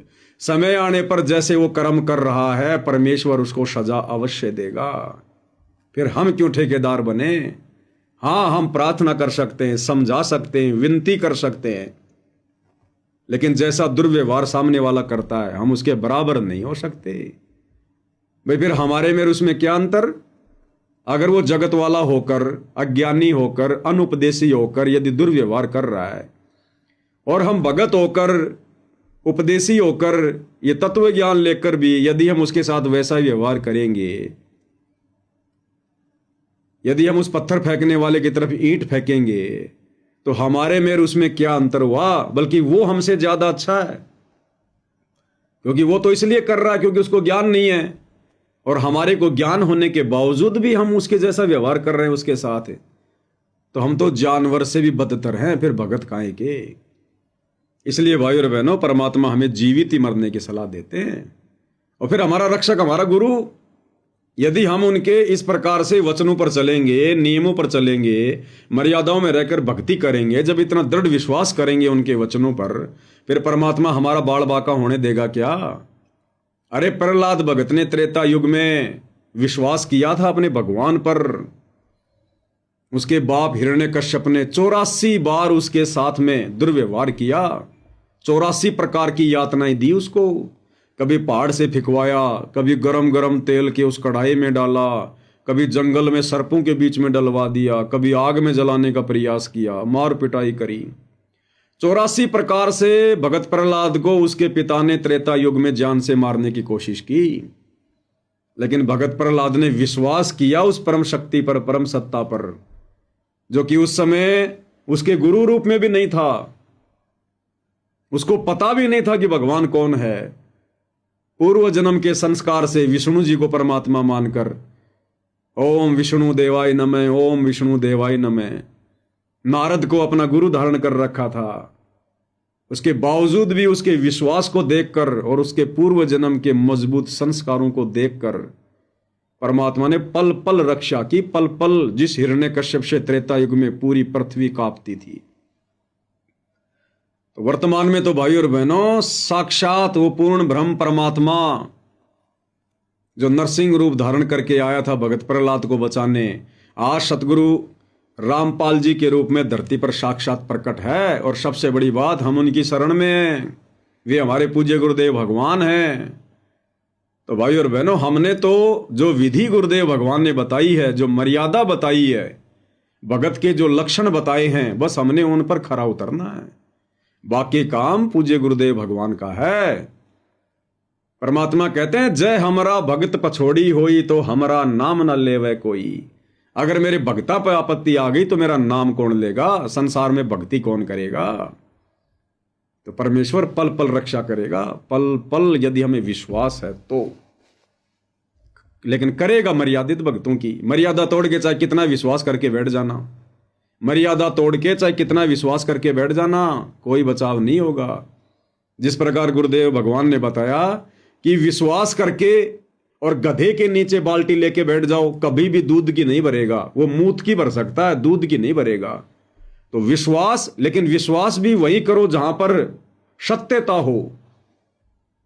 तो हमने विश्वास करने की जरूरत है, बाकी तो सत्यता है, क्योंकि गुरुदेव स्वयं परमात्मा है। अब बस हमने विश्वास करके और मर्यादा में रह के भक्ति मार्ग पर आगे बढ़ने की आवश्यकता है। तो इस प्रकार से भाई और बहनों, ये जो शब्द है निर्विकार निर्भय तू ही और शकल भयमान, और सब पर तेरी साहिबी तुझ पर साहिब नाए, तो वो निर्विकार निर्विषम परमात्मा पूज्य गुरुदेव भगवान है, परमेश्वर रामपाल जी हैं। और भाई और बहनों, हमने इसी प्रकार से इस भक्ति मार्ग पर दृढ़ता के साथ स्वयं तो आगे बढ़ना ही बढ़ना है, अपने भगत भाई बहनों को भी जितना हो सके उतनी हमने दृढ़ता देनी है, सत प्रेरणा देनी है, क्योंकि भगत को भगत ही दृढ़ करेगा। इस ज्ञान से भगवान के बाद भगत ही परिचित होता है। संसार को तो इस तत्व ज्ञान की छीट भी नहीं है। संसार तो हमारा विरोध कर सकता है, हमें दृढ़ नहीं कर सकता, हमारे को कमजोर कर सकता है, क्योंकि उनकी क्रियाओं में और हमारी क्रियाओं में, समाज की परंपराओं में, भगत की परंपराओं में रात और दिन का अंतर हो जाता है। जगत में और भगत में 36 का आंकड़ा हो जाता है। तो जगत तो कभी हमें हिम्मत दे ही नहीं सकता। तो भगवान के बाद यानी गुरु के बाद यदि भगत भाई बहनों को कोई हिम्मत देगा तो कौन देगा? गुरु का शिष्य देगा, गुरु भाई देगा, गुरु बहन देगी। तो विशेषकर हम भगत भाई बहनों ने जो हम सतगुरु रामपाल जी की शरण में हैं, अरे और भी नहीं तो कम से कम भगत भाई बहनों के साथ तो प्यार प्रेम से रहो। भगत भाई बहनों के साथ मिलके तो अपने भगवान की महिमा करो। लेकिन देखो वर्तमान में काल का कितना भयंकर दाव षड्यंत्र, जो सतलोक आश्रमों से जुड़े हुए भाई बहन है, गुरुदेव का परिवार है, सतगुरु को परमेश्वर के रूप में ना जानकर ना पहचान कर, और जिन आत्माओं ने सतगुरु को परमेश्वर के रूप में जान लिया, पहचान लिया, साथ संगति वालों ने, उनके साथ में देखो किस प्रकार से राग द्वेष ईर्ष्या मुकदमेबाजी मार पिटाई मन मुटाव। तो सोचो भाई और बहनों, बाकी संसार का क्या होगा जब गुरुदेव भगवान के पिछले 35 वर्षों के संघर्ष से, उस प्रयास के चलते अभी तक संगत में ही एक मत नहीं हो पा रहा। संगत में भी 2 भाग बन गए, 2 ग्रुप बन गए, 2 पार्ट बन गए। तो सोचो भाई और बहनों, जगत तो भक्ति और भगवान से कितना दूर है। तो जिन जिन आत्माओं पर पूज्य गुरुदेव ने मेहर कर दी है, रजा कर दी है, सतज्ञान की, मर्यादाओं की अपनी पहचान करवा दी है, तो उन साध संगति से जुड़े हुए सत्सेवक भाई बहनों ने तो बिल्कुल कमर कस लेनी है, बिल्कुल कमर, कि अब हम अपने गुरुदेव भगवान को नाराज होने का तनिक भी मौका नहीं देंगे, बिल्कुल भी मौका नहीं देंगे। तो भाई और बहनों, अंत में हम पूज्य गुरुदेव भगवान की महिमा में एक शब्द गाएंगे। बंदी छोड़ सतगुरु रामपाल जी परमेश्वर जी की जय हो। ये सतगुरु महिमा शब्द संग्रह है जो साथ संगति से जुड़े भाई बहनों ने पूज्य गुरुदेव भगवान की महिमा के लिए जितने भी शब्द जो पूज्य गुरुदेव भगवान ने अपने सत्संगों में गाए हैं वो सारे शब्द हैं। साथ में सतगुरुदेव जी की महिमा में सत्सेवक भाई बहनों ने जो शब्द बनाए हैं 10-15 वो भी इसमें ऐड हैं। तो सतगुरु महिमा के अंतर्गत पेज नंबर 229 शब्द नंबर 11, काहे भटक रहा इंसान। बंदी छोड़ सतगुरु रामपाल जी परमेश्वर जी की जय हो। काहे भटक रहा इंसान, पहचान धनाना वाले को। काहे भटक रहा इंसान, पहचान धनाना वाले को। कि भाई वो सारी सृष्टि का मालिक, अखिल ब्रह्मांडों का रचयिता, वो कबीर परमात्मा इस पृथ्वी पर आया हुआ है। हे नादान इंसान, क्यों भरम रहा है, क्यों भटक रहा है? अपने परमेश्वर जी की पहचान कर, सतगुरु रामपाल जी के सत्संग सुन, विचार कर उनके वचनों पर। काहे भटक रहा इंसान, पहचान धनाना वाले को। पहचान धनाना वाले को, गुरुदेव धनाना वाले को। पहचान धनाना वाले को, भगवान धनाना वाले को। काहे भटक रहा इंसान, पहचान धनाना वाले को, काहे भटक रहा इंसान, पहचान धनाना वाले को। फिर क्या कहते हैं, मथुरा भटको चाहे काशी, फिर भी न मिले अविनाशी, मथुरा भटको चाहे काशी, फिर भी न मिले अविनाशी, क्यों पत्थरों का कर गुणगान, पहचान धनाना वाले को, क्यों पत्थरों का कर गुणगान, पहचान धनाना वाले को। काहे भटक रहा इंसान, पहचान धनाना वाले को। कि भाई चाहे मथुरा में जाओ, चाहे काशी में जाओ, चाहे वृंदावन में जाओ, कहीं भी जाओ, वो अविनाशी परमात्मा इस प्रकार भटकने से नहीं मिलता। वो किसी मंदिर में, मस्जिद में, चर्च में, गुरुद्वारे में कैद होकर नहीं रहता। उसको जानने के लिए, पहचानने के लिए सबसे पहले आपने सच्चे सतगुरु को जानना पड़ेगा, सच्चे सतगुरु के प्रवचन सुनने पड़ेंगे, तब आपको वो अविनाशी परमात्मा मिलेगा।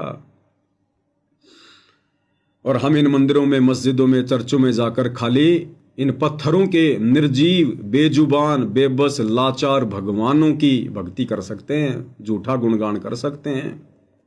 और इन पत्थरों के गुणगान करने से अविनाशी नहीं मिलेगा, भक्ति नहीं मिलेगी, हमारे कष्ट नहीं कटेंगे, हमारे भाग्य में लिखे हुए कष्ट नहीं कटेंगे। उसके लिए हमने गुरु धारण करना पड़ेगा सबसे पहले, और गुरु भी सच्चा हो। अब गुरु तो गांव गांव में बैठे हैं, नगर नगर में बैठे हैं, घर घर में गुरु बैठे हैं। वो नहीं, गरीब अंधे गूंगे गुणु, गरीब अंधे गूंगे गुरु घणे, लंगड़े लोभी लायक, और साहिब से परिचय नहीं, कांव बनावे शाख। उन गुरुओं का क्या करें जिनका परमात्मा से मेल नहीं, जिनका परमात्मा से कोई परिचय नहीं, जो स्वयं परमात्मा के विषय में नहीं जानते। जिस प्रकार शिरडी के साईं बाबा, लाखों लोग उनको फॉलो करते थे, आज भी फॉलो कर रहे हैं, और पूरी जिंदगी वो साईं बाबा एक ही श्लोक बोलते बोलते मर गया, सबका मालिक एक। उसने जिंदगी में किसी को नहीं बताया कि वो सबका मालिक एक कौन है, कहाँ रहता है, कैसे मिलेगा, उसका नाम क्या है, उसका गांव क्या है। तो परमात्मा ने यही लिखवाया कि क्यों पत्थरों का करे गुणगान। अरे जो जिंदा रूप में धरती पर आता है उसका गुणगान कर। वो पत्थर तुझे उपदेश नहीं देगा, लेकिन जिंदा रूप में जो परमात्मा सतगुरु रूप में धरती पर आता है वो तेरी हर शंका का समाधान करेगा। तो जितने भी आन उपासना करने वाले, देवी देवताओं की पूजा करने वाले, बहुत सारे इन धर्मों में बटे हुए भाई बहन, हिंदू, मुस्लिम, सिख, ईसाई, भाई हम सब एक परमात्मा के बच्चे हैं, हम सब जीव आत्मा हैं। हमारी कोई जाति नहीं है, कोई धर्म नहीं है जो हमने ये बना रखे हैं, हिंदू, मुस्लिम, सिख, ईसाई, दुनिया भर की जातियां नहीं। परमात्मा कहते हैं जीव हमारी जाति है, मानव धर्म हमारा, हिंदू, मुस्लिम, सिख, ईसाई धर्म नहीं कोई न्यारा। हम सब जीव हैं, दो कोडी के, हमारी कोई औकात नहीं, 8 मास का पुतला है। ये श्वास निकलते ही सबकी दुर्गति होती है यहाँ पर। तो जीव हमारी जाति है, यानी हमने अपनी औकात को समझना चाहिए कि हम 2 कोडी के प्राणी हैं। जीव की यहाँ कोई औकात नहीं है, चाहे वो देश का प्रधानमंत्री क्यों ना बन जाए। अगर प्रधानमंत्री को सूचना मिले कि आपका बेटा एक्सीडेंट हो गया, भयंकर तरीके से हॉस्पिटल में एडमिट है, वो भले देश का प्रधानमंत्री है, उसका कलेजा यूं करेगा धक धक धक धक। एक्सीडेंट होता है तो प्रधानमंत्री भी मरता है, उसकी कोई स्टील की बॉडी नहीं होती। इसलिए परमात्मा कहते हैं कि ये सब यहाँ 2 कोडी के जीव हैं, ब्रह्मा विष्णु महेश से लेकर 33 करोड़ देवी देवताओं से लेकर, और यहाँ के राजा महाराजाओं, मंत्री और संतरियों से लेकर सब जीव हैं यहाँ पर, सब जीव संज्ञा में हैं, अज्ञानता में, बिना सतगुरु के। और सतगुरु भी मिल गया तो नकली, जिस कारण से खुद को ही भगवान मान के बैठे हैं दुनिया। ये बहुत बड़ी भूल है। पहचान धनाना वाले को, गुरुदेव धनाना वाले को, पहचान धनाना वाले को।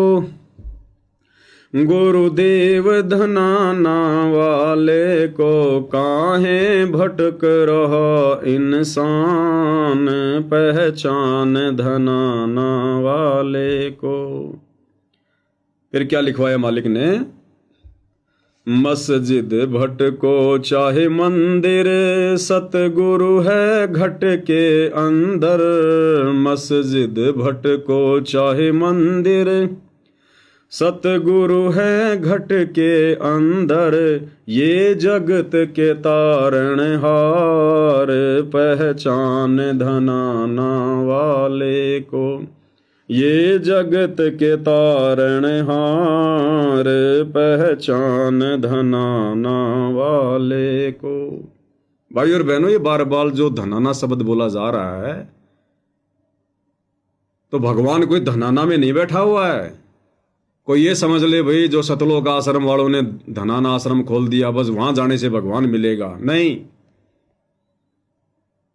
वो कबीर परमात्मा 8 सितंबर 1951 को इस भारत की पवित्र भूमि पर हरियाणा के धनाना गांव में प्रकट हुए हैं।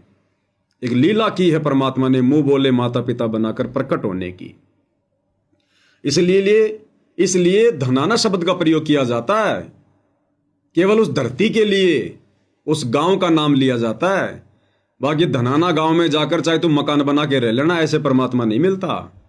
उस सतलोक आश्रम धनाना में जाके चाहे तुम शरीर छोड़ देना, ऐसे परमात्मा नहीं मिलता। वो धनाना में आए हुए परमात्मा से वो वर्तमान में चाहे कहीं बैठा हो, देश के किसी भी कोने में, दुनिया के किसी भी कोने में, उनसे सत उपदेश लेकर उनको अपना गुरु धारण करके और जो मर्यादा भक्ति उन्होंने बताई है वो आजीवन, चाहे तुम अमेरिका में बैठ के कर लो, चाहे जापान में कर लो, चाहे हिंदुस्तान में कर लो, चाहे अपने घर पे कर लो, उस मर्यादित भक्ति से उनको सतगुरु धारण करके फिर आत्मा का कल्याण होगा, फिर मोक्ष होगा। तो कहते हैं मस्जिद भटको चाहे मंदिर, सतगुरु है घट के अंदर। यानी वो सतगुरु हमें सतनाम देगा, सच्चा नाम देगा। श्वास सांस से हमने उसका सुमरण करना पड़ेगा। तो वो परमात्मा हमारे घट में बैठा हुआ है, खाली उसको पहचानने की जरूरत है। परमात्मा कहते हैं स्वर्ग सात आसमान पर भटकत है मन मूड, और खालिक तो खोया नहीं इसी महल में ढूंढ। महल यानी शरीर, इसी शरीर से परमात्मा पाया जाएगा, सतनाम के जाप से, श्वास सांस के उस जाप से। मस्जिद भटको चाहे मंदिर, सतगुरु है घट के अंदर। मस्जिद भटको चाहे मंदिर, सतगुरु है घट के अंदर। ये जगत के तारणहार, पहचान धनाना वाले को। ये जगत के तारणहार, पहचान धनाना वाले को। काहे भटक रहा इंसान, पहचान धनाना वाले को। कि धनाना गांव में वो कबीर परमात्मा आए हुए हैं संत रामपाल जी के रूप में। कहते हैं उनके सत्संग सुनकर उनको पहचानने का प्रयास कर। हम ना मुस्लिम ना हिंदू, सब एक पिता के बंधु। यहाँ कोई जाति नहीं, कोई धर्म नहीं, इस काल ने बनवा दिए हमारे को आपस में बांटने के लिए। अरे सतयुग में कोई जाति नहीं, कोई धर्म नहीं, त्रेता में कोई जाति नहीं, कोई धर्म नहीं, द्वापर में कोई जाति नहीं, कोई धर्म नहीं। ये पिछले 5000 वर्षों से जातियां बन गई, धर्म बन गए दुनिया भर के। क्यों? क्योंकि इस कलयुग में उस कबीर परमात्मा ने धनाना गांव में प्रकट होना था हमारे उद्धार के लिए, मोक्ष के लिए। तो उनके आने से पहले पहले इस काल ने जाल फैला दिया जातियों का, धर्मों का, संप्रदायों का। परिवारों को भी आपस में बांट दिया उसने, आधा परिवार शहर में, आधा परिवार गांव में, ताकि आपस में एक दूसरे से मिल ना सके, एक दूसरे के विचारों से हम लोग सहमत ना हो सके, एक दूसरे के दुश्मन बन जाएं। मेरी जाति सर्वश्रेष्ठ, मैं ब्राह्मण, मैं ठाकुर, मैं अहीर, मैं फलाना देना हैं, मैं हिंदू, मैं मुस्लिम, मैं सिख, मैं जैनी।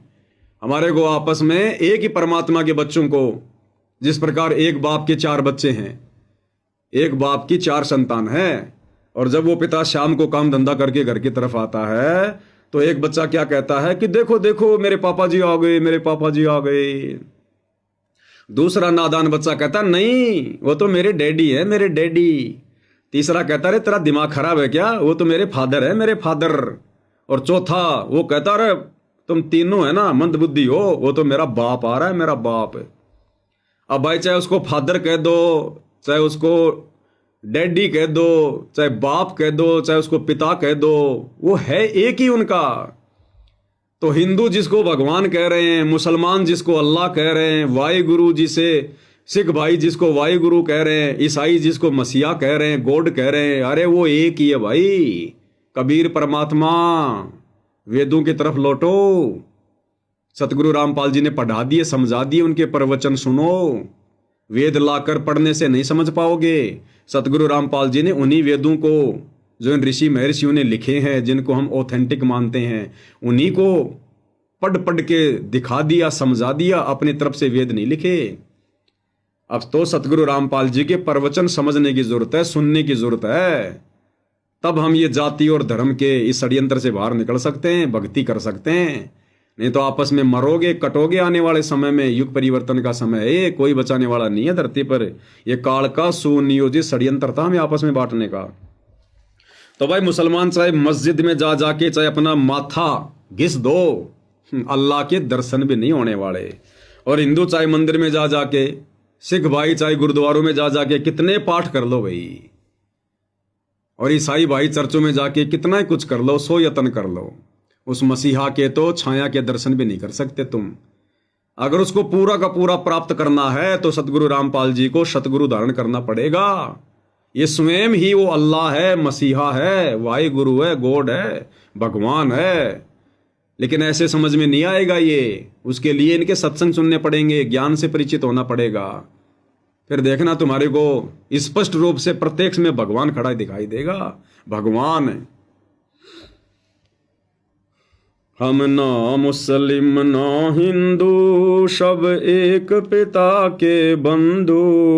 हम ना मुस्लिम ना हिंदू, सब एक पिता के बंधु। छोड़ के जाति धर्म अभिमान, पहचान धनाना वाले को।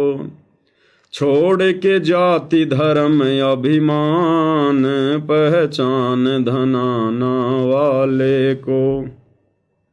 काहे भटक रहा इंसान, पहचान धनाना वाले को। भाई यहाँ चाहे कोई ब्राह्मण हो, चाहे कोई ठाकुर हो, चाहे कोई क्षत्रिय हो, चाहे कोई वैश्य हो, चाहे कोई शूद्र हो, चाहे कोई हिंदू हो, चाहे मुसलमान हो, चाहे देश का राजा हो, चाहे राष्ट्रपति हो, जिसने सतगुरु रामपाल जी को वर्तमान में सतगुरु धारण करके ये सत भक्ति नहीं की, अंत में यम के दूत उसको नंगा करके घसीटते हुए लेकर जाएंगे, घसीटते हुए। दूसरा कोई तरीका नहीं है बचाव का। भाई जप कर ले, चाहे तप कर ले, चाहे जल गंगा से भर ले। ये राधे राधे करने वाले, हरे राम हरे कृष्णा करने वाले, कोथड़ी में हाथ दे के मंत्र जाप करने वाले, भाई जप कर ले चाहे तप कर ले। और तप ये पैदल यात्रा करने वाले, कभी खाटू श्याम जी की, कभी मेहंदीपुर के बालाजी की, कभी तिरुपति बालाजी की, कभी रामदेव जी की, हैं, कभी कावड़ लाने जाएंगे, पैदल जाएंगे, पैदल आएंगे। तो परमात्मा कहते हैं भाई जप कर ले, चाहे तप कर ले, चाहे जल गंगा से भर ले। चाहे जप कर ले, चाहे तप कर ले, चाहे जल गंगा से भर ले। तेरे सर लटके तलवार, पहचान धनाना वाले को। तेरे सर लटके तलवार, पहचान धनाना वाले को। एकमात्र सतगुरु रामपाल जी के द्वारा दी गई भक्ति को ना करके, चाहे दुनिया के किसी भी महाराज से, शंकराचार्य से नाम उपदेश लेकर, सुमरण लेकर कितना जप कर ले, कितना तप कर ले, कितनी कावड़ लिया मेरे भाई, कितनी पैदल यात्रा कर ले, तुम सबके सिर पर काल बलि बैठा है, उसकी तलवार लटक रही है कच्चे धागे से। यानी हमारे भाग्य में, हमारे संस्कार में, हमारी किस्मत में, हमारे इस प्रारब्ध में इस प्रकार की आधी अधूरी भक्ति करने के चलते कोई किसी प्रकार का चेंजमेंट नहीं हो सकता। अरे सारी दुनिया भक्ति कर रही है, फिर भी आंखों के सामने बेटा मर रहा है, बेटी मर रही है, खुद का एक्सीडेंट हो रहा है।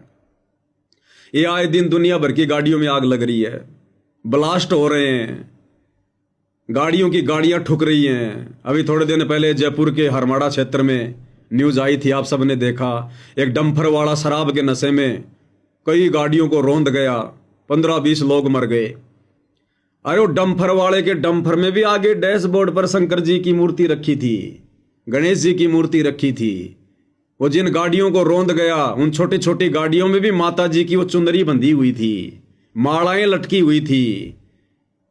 कोई प्रेमानंद जी का चेला था, कोई किसी का चेला था, अपने गुरुओं की फोटो भी रखी हुई थी, उन गुरुओं के द्वारा बताई गई साधना भी करते थे। लेकिन भाई वो जो तलवार सर पे लटक रही थी ना, वो तो समय आने पर चली चली। ना वो गुरु बचा पाया, ना वो शंकर जी बचा पाया, ना वो माला बचा पाई। ये बचाव होगा केवल सतगुरु रामपाल जी परमेश्वर जी की शरण में आकर जो भक्ति उन्होंने दी है उसको आजीवन मर्यादा में रहकर करते रहने से। फिर ये परमात्मा मृत्यु को टाल देगा। जम जोरा जासे डरे मिटे कर्म के लेख, अदली असल कबीर है कुल का सतगुरु एक। जम जोरा, जम यानी ये काल और जोरा यानी ये मौत, ये भी डरते हैं इस कबीर भगवान सतगुरु रामपाल जी से हाथ जोड़ते हैं। तो भाई और बहनों, वो समर्थ परमात्मा धरती पर आए हुए हैं, लेकिन पहचान होगी उनके सत्संग सुनने से। जब तक आप उनके प्रवचन नहीं सुनोगे, आप उनको गालियां दोगे, बुला भरा कहोगे, उनके विषय में उल्टा सोचोगे, उनके भक्तों को गालियां दोगे और अपने कर्म फोड़ सकते हो, अपने कर्म ही फोड़ोगे। क्योंकि सतगुरु रामपाल जी के भगत जो भी ज्ञान प्रचार कर रहे हैं, आप जगत वाले भाई बहनों की आंखें खोलने के लिए कर रहे हैं, आप लोगों को काल की उस तलवार से बचाने के लिए। आपकी अकाल मृत्यु ना हो, आपके घर में कोई संकट ना हो, आपके बच्चे आपकी आंखों के सामने ना मरे, कोई अकाल मौत ना मरे, इसके लिए गांव गांव में जाकर ज्ञान गंगा पुस्तक, जीने की राह पुस्तक या सतगुरु रामपाल जी के ज्ञान का प्रचार किया जा रहा है। वरना हमें क्या स्वार्थ है भाई आप लोगों से? हमें क्या स्वार्थ है बताओ? आप लोगों की गालियां खा खा के भी हम भाई बहन ज्ञान प्रचार कर रहे हैं, पुस्तक सेवा कर रहे हैं, क्योंकि हमें पता है कि आप लोग इस काल की भांग के नशे में हो। आप लोगों के ऊपर वो मृत्यु रूपी तलवार लटक रही है और हमें ये ज्ञान हो गया, इसलिए हम लोग आप लोगों को बचाने के लिए ये प्रचार प्रसार कर रहे हैं।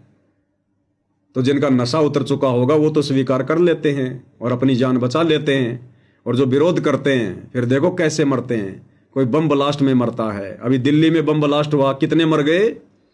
क्या उनके कानों तक सतगुरु रामपाल जी का ज्ञान नहीं आया होगा? क्या किसी ने उनको ज्ञान गंगा पुस्तक के बारे में नहीं बताया होगा? अवश्य, क्योंकि जब ये परमात्मा सतगुरु रूप में धरती पर आता है, इस पृथ्वी पर मनुष्य शरीरधारी एक भी ऐसा स्त्री या पुरुष नहीं बचता जिसके पास ये ज्ञान नहीं जाता। क्योंकि धर्मराज के दरबार में जब ये प्राणी जाता है भक्तिहीन, तो धर्मराज सबसे पहले एक ही सवाल करता है कि बेटा तेरे को मनुष्य जन्म दिया था और भक्ति करने के लिए दिया था, और नीचे भगवान आया हुआ था, तूने भक्ति क्यों नहीं करी? खाली हाथ क्यों आ गया नादान? सारे उल्टे काम करके कार कोठियां जोड़ जोड़ के आ गया। कहां तेरी कार कोठियां? जिस परिवार के लिए तू मर मिटा, कहां है वो तेरा परिवार? आए तेरे साथ में कोई? तब इसकी आंख खुल जाती है वहां पर कि मैंने तो पूरी जिंदगी वो डले ढोए। फिर वो एक ही बहाना करता है वहां पर, हे भगवान मेरे को पता नहीं था भगवान कौन है, परमात्मा कौन है। फिर वो फिल्म चला दी जाएगी वहां पर कि देख ये मोबाइल में तेरे सामने संत रामपाल जी के सत्संग नहीं आए, क्या बोल रहे थे वो? देख तेरे रिश्तेदार ने तेरे को ज्ञान गंगा पुस्तक ला के दी थी, तेरे को मेमोरी कार्ड दिया था गुरु जी के सत्संगों का, और तू क्या बोला? अरे भगवान भगवान है। रामपाल कोई भगवान थोड़ी है, ऐसे भगवान होते हैं। भगवान तो ब्रह्मा विष्णु महेश है। ले अब तेरे ब्रह्मा विष्णु महेश बचाएंगे, तेरे को बचा ले। नरक में ठोकेगा, नरक में। भगवान आएगा तो कोई सींग लगा के नहीं आएगा। हम अनजाने में रामकृष्ण को भगवान मानते, पूंछ लगा के आए थे, सींग लगा के आए थे, नाक पे सींग था उनके, या और कोई ड्रामा करके आए थे, लंबे लंबे दांत थे उनके। वो भी आप और हमारी तरह साधारण तरीके से एक परिवार में आए, उन्होंने शादी की, उनके बाल बच्चे हुए, उन्होंने अपना राजकार्य किया। आज उनको भी तो भगवान कह रहे हैं। तो भगवान आएगा तो सींग लगा के थोड़ी आएगा। भगवान संत रूप में आएगा, साधु रूप में आएगा, सतगुरु रूप में आएगा, और पहचान करनी पड़ेगी उनके वचन सुनकर, उनके प्रवचन सुनकर। भाई दूसरा कोई तरीका नहीं है। तो ये दुनिया भर के कितने भी जप कर लो, तप कर लो, कितना चाहे कावड़ ले आओ भाई, कितनी पैदल यात्राएं कर लो, ये मृत्यु रूपी तलवार तुम्हारे सर पर लटकी रहेगी और कब मर जाओगे कोई भरोसा नहीं है, कोई भरोसा नहीं है। जहां तुम्हारा समय आ गया, चाहे तुम कितने बड़े भगत हो, कितने तुम मंदिरों में जाते हो, मस्जिदों में जाते हो, चाहे तुम गुरुद्वारों में पाठी हो, कुछ भी हो तुम, जहां तुम्हारा समय आ गया, बस में, ट्रेन में, हवाई जहाज में, वहीं ले मरेगा ये काल है। गुजरात में वो प्लेन क्रैश हुआ, वो 290 के 290 मर गए वहां पर। उनमें हिंदू भी थे, मुसलमान भी थे, सिख भी थे, ईसाई भी थे, हैं? और वो तो बड़ी बड़ी भक्ति करते थे, बड़े बड़े मंदिरों में जाते थे, पैसों की कोई कमी नहीं थी, दान धर्म भी खूब करते थे। क्या हुआ? क्यों नहीं बचाया उन मंदिरों ने, मस्जिदों ने, उन गुरुद्वारों ने, उन भगवानों ने? क्योंकि जब तक हम परमपिता परमेश्वर सतगुरु रामपाल जी की शरण में नहीं आएंगे, ये सत भक्ति नहीं करेंगे, उनको गुरु धारण करके, हमारी मृत्यु नहीं टल सकती। मृत्यु को टालने वाला एकमात्र सारी सृष्टि में यदि कोई महापुरुष है तो सतगुरु रामपाल जी हैं। आजमा के देख लेना, लोगों ने देख लिए, उन्होंने लाखों की मृत्यु एक्सटेंड कर रखी है, बढ़ा रखी है। उनके प्रवचन सुन के देखो, उनके भक्तों के इंटरव्यू सुन के देखो। तो चाहे जप कर ले, चाहे तप कर ले, चाहे जल गंगा से भर ले, तेरे सर लटके तलवार, पहचान धनाना वाले को। काहे भटक रहा इंसान, पहचान धनाना वाले को। चाहे राम जपो, हनुमान जपो, चाहे राधे राधे श्याम जपो, चाहे राम जपो, हनुमान जपो, चाहे राधे राधे श्याम जपो, तू भूल गया करतार, पहचान धनाना वाले को। तू भूल गया करतार, पहचान धनाना वाले को। काहे भटक रहा इंसान, पहचान धनाना। चाहे राम जपो, हनुमान जपो, चाहे राधे राधे श्याम जपो, कितना ही जय श्री राम कर लो, कितना ही मंदिरों में चले जाओ भाई, हनुमान जी की कितनी भक्ति कर लो। अरे हनुमान जी की भक्ति तो छोड़ो, श्री रामचंद्र जी की भक्ति का भी विधान किसी शास्त्र में नहीं है। वो तो एक उनकी जीवन लीला है जो रामायण हम पढ़ते हैं। उन्होंने क्या अच्छे कर्म किए, क्या बुरे कर्म किए, उनके जीवन में क्या क्या घटनाएं घटित हुई। वो तो एक नोवेल है, नोवेल समझ लो, एक वो समझ लो खाली एक कहानी है वो तो उसके जीवन की। अब मेरे जीवन पे कोई कहानी बनाएगा तो रामायण से भी जो है बड़ी बन जाएगी। एक गांव के सरपंच पे उसके 5 साल के कार्यकाल पर आप एक उसकी जीवनी लिखो, रामायण से भी बड़ी बन जाएगी, महाभारत से भी बड़ी बन जाएगी। तो वो तो खाली एक कहानी है जिसको हमने जो है कथा का रूप दे दिया। उसको पढ़ने से मोक्ष नहीं है, बल्कि रामायण महाभारत को पढ़ने से तो उल्टा हमारे अंदर दुर्बुद्धि आएगी। दुर्बुद्धि, सद्बुद्धि नहीं आ सकती। सद्बुद्धि वाले कार्य उन्होंने कोई किए नहीं। भाई श्री रामचंद्र जी ने आजीवन लड़ाई झगड़ों के अलावा क्या किया बताइए? राम रावण युद्ध किया, फिर कभी अश्वमेघ यज्ञ किया, घोड़ा छोड़ दिया, और राजाओं के साथ में लड़ाई की, झगड़े किए, जंगल में जानवर मारे, और क्या काम किए? बाद में सीता को घर से निकाल दिया। क्या शिक्षा लोगे आप उनसे? अपनी पत्नी पे अविश्वास किया, उसकी अग्नि परीक्षा ली, क्या शिक्षा लोगे आप? महाभारत को देख लो आप, भाई बंटवारे को लेकर आपस में लड़ाई झगड़ा, मार पिटाई, दुनिया मरवा दी, करोड़ों लोग मरवा दिए। वो जमीन यहीं पड़ी है और वो नरक में पड़े हैं। क्या शिक्षा मिलेगी हमें इनसे? श्री कृष्ण जी की श्री कृष्ण लीला को पढ़ के, सुख सागर को पढ़ के क्या शिक्षा मिलेगी? गोपियां नदी में नहा रही है, श्री कृष्ण जी उनके कपड़े लेकर पेड़ पर बैठ गए। गोपियां कह रही हमारे कपड़े दो, हम नंगी है, हमें शर्म आती है। श्री कृष्ण जी कह रहे हैं नहीं नहीं, नंगी आओ फिर कपड़े लो। वो बेचारी अपने जो है गुप्तांगों के ऊपर हाथ रख के शर्म के मारे बाहर आ रही हैं, फिर श्री कृष्ण जी उनको कपड़े दे रहे हैं। अरे ये कथाएं सुनेंगे तो हमारे अंदर विषय वासना की आग और भड़केगी। ये तो कामसूत्र की कथाएं हैं, कामसूत्र की। इनसे कोई जीवन परिवर्तित थोड़ी होगा। खुद की 8 रानियां, उसके बावजूद भी गोपियों के साथ में संभोग करना, एक राजा से युद्ध करके 16,000 औरतें ले आना, उनके साथ में शारीरिक संबंध बनाना, आप कर सकते हो क्या आज ऐसा?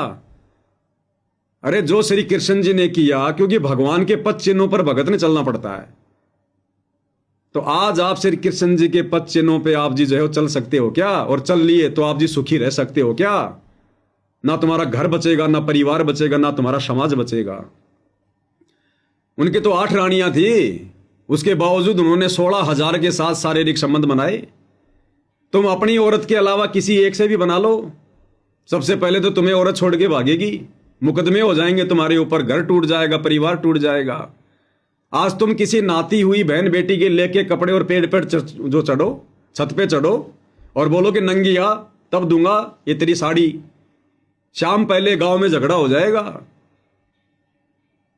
आज आप श्री रामचंद्र जी की तरह अपनी धर्म पत्नी को, जो गर्भवती थी, एक धोबी के कहने से, आप अपने पड़ोसी के वो कहने से, झूठा लालछन लगाने से आप अपनी गर्भवती स्त्री को गांव से बाहर निकाल दोगे क्या? जंगल में निकाल दोगे क्या? तो जो काम आज वर्तमान में एक साधारण व्यक्ति भी नहीं कर सकता, उसको भी इतनी समझ है, वो कार्य हमारे भगवानों ने किए। तो काहे के भगवान थे भाई? उनसे अच्छा जीवन और चरित्र तो आज आप और हमारा है। आपस में मिल बैठ के हम बातचीत तो कर लेते हैं, सुलझा लेते हैं।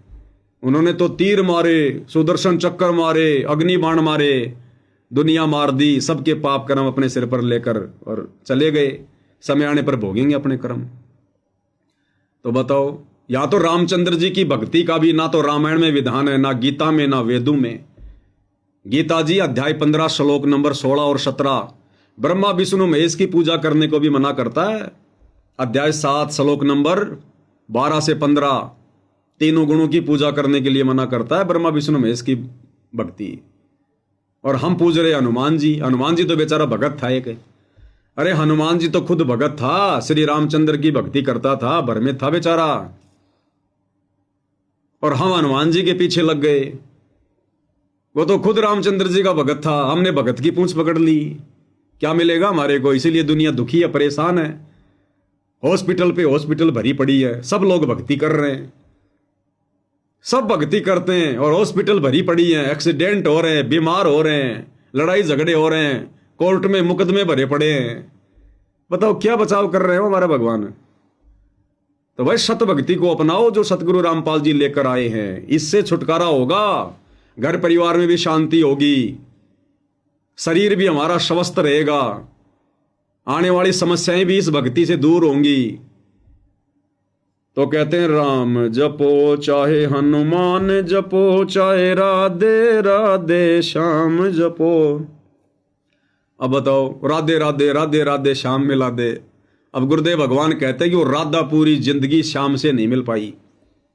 जब वो राधा बरसाने से कभी कभार मौका देखकर श्याम यानी श्री कृष्ण जी से मिलने जाती थी, तो बरसाने के लोग उसको पता नहीं क्या क्या कहते थे, कुलटा है, लांछन लगाएगी, ये बदनामी करवाएगी हैं, और बेचारी कभी भी श्याम से नहीं मिल पाई।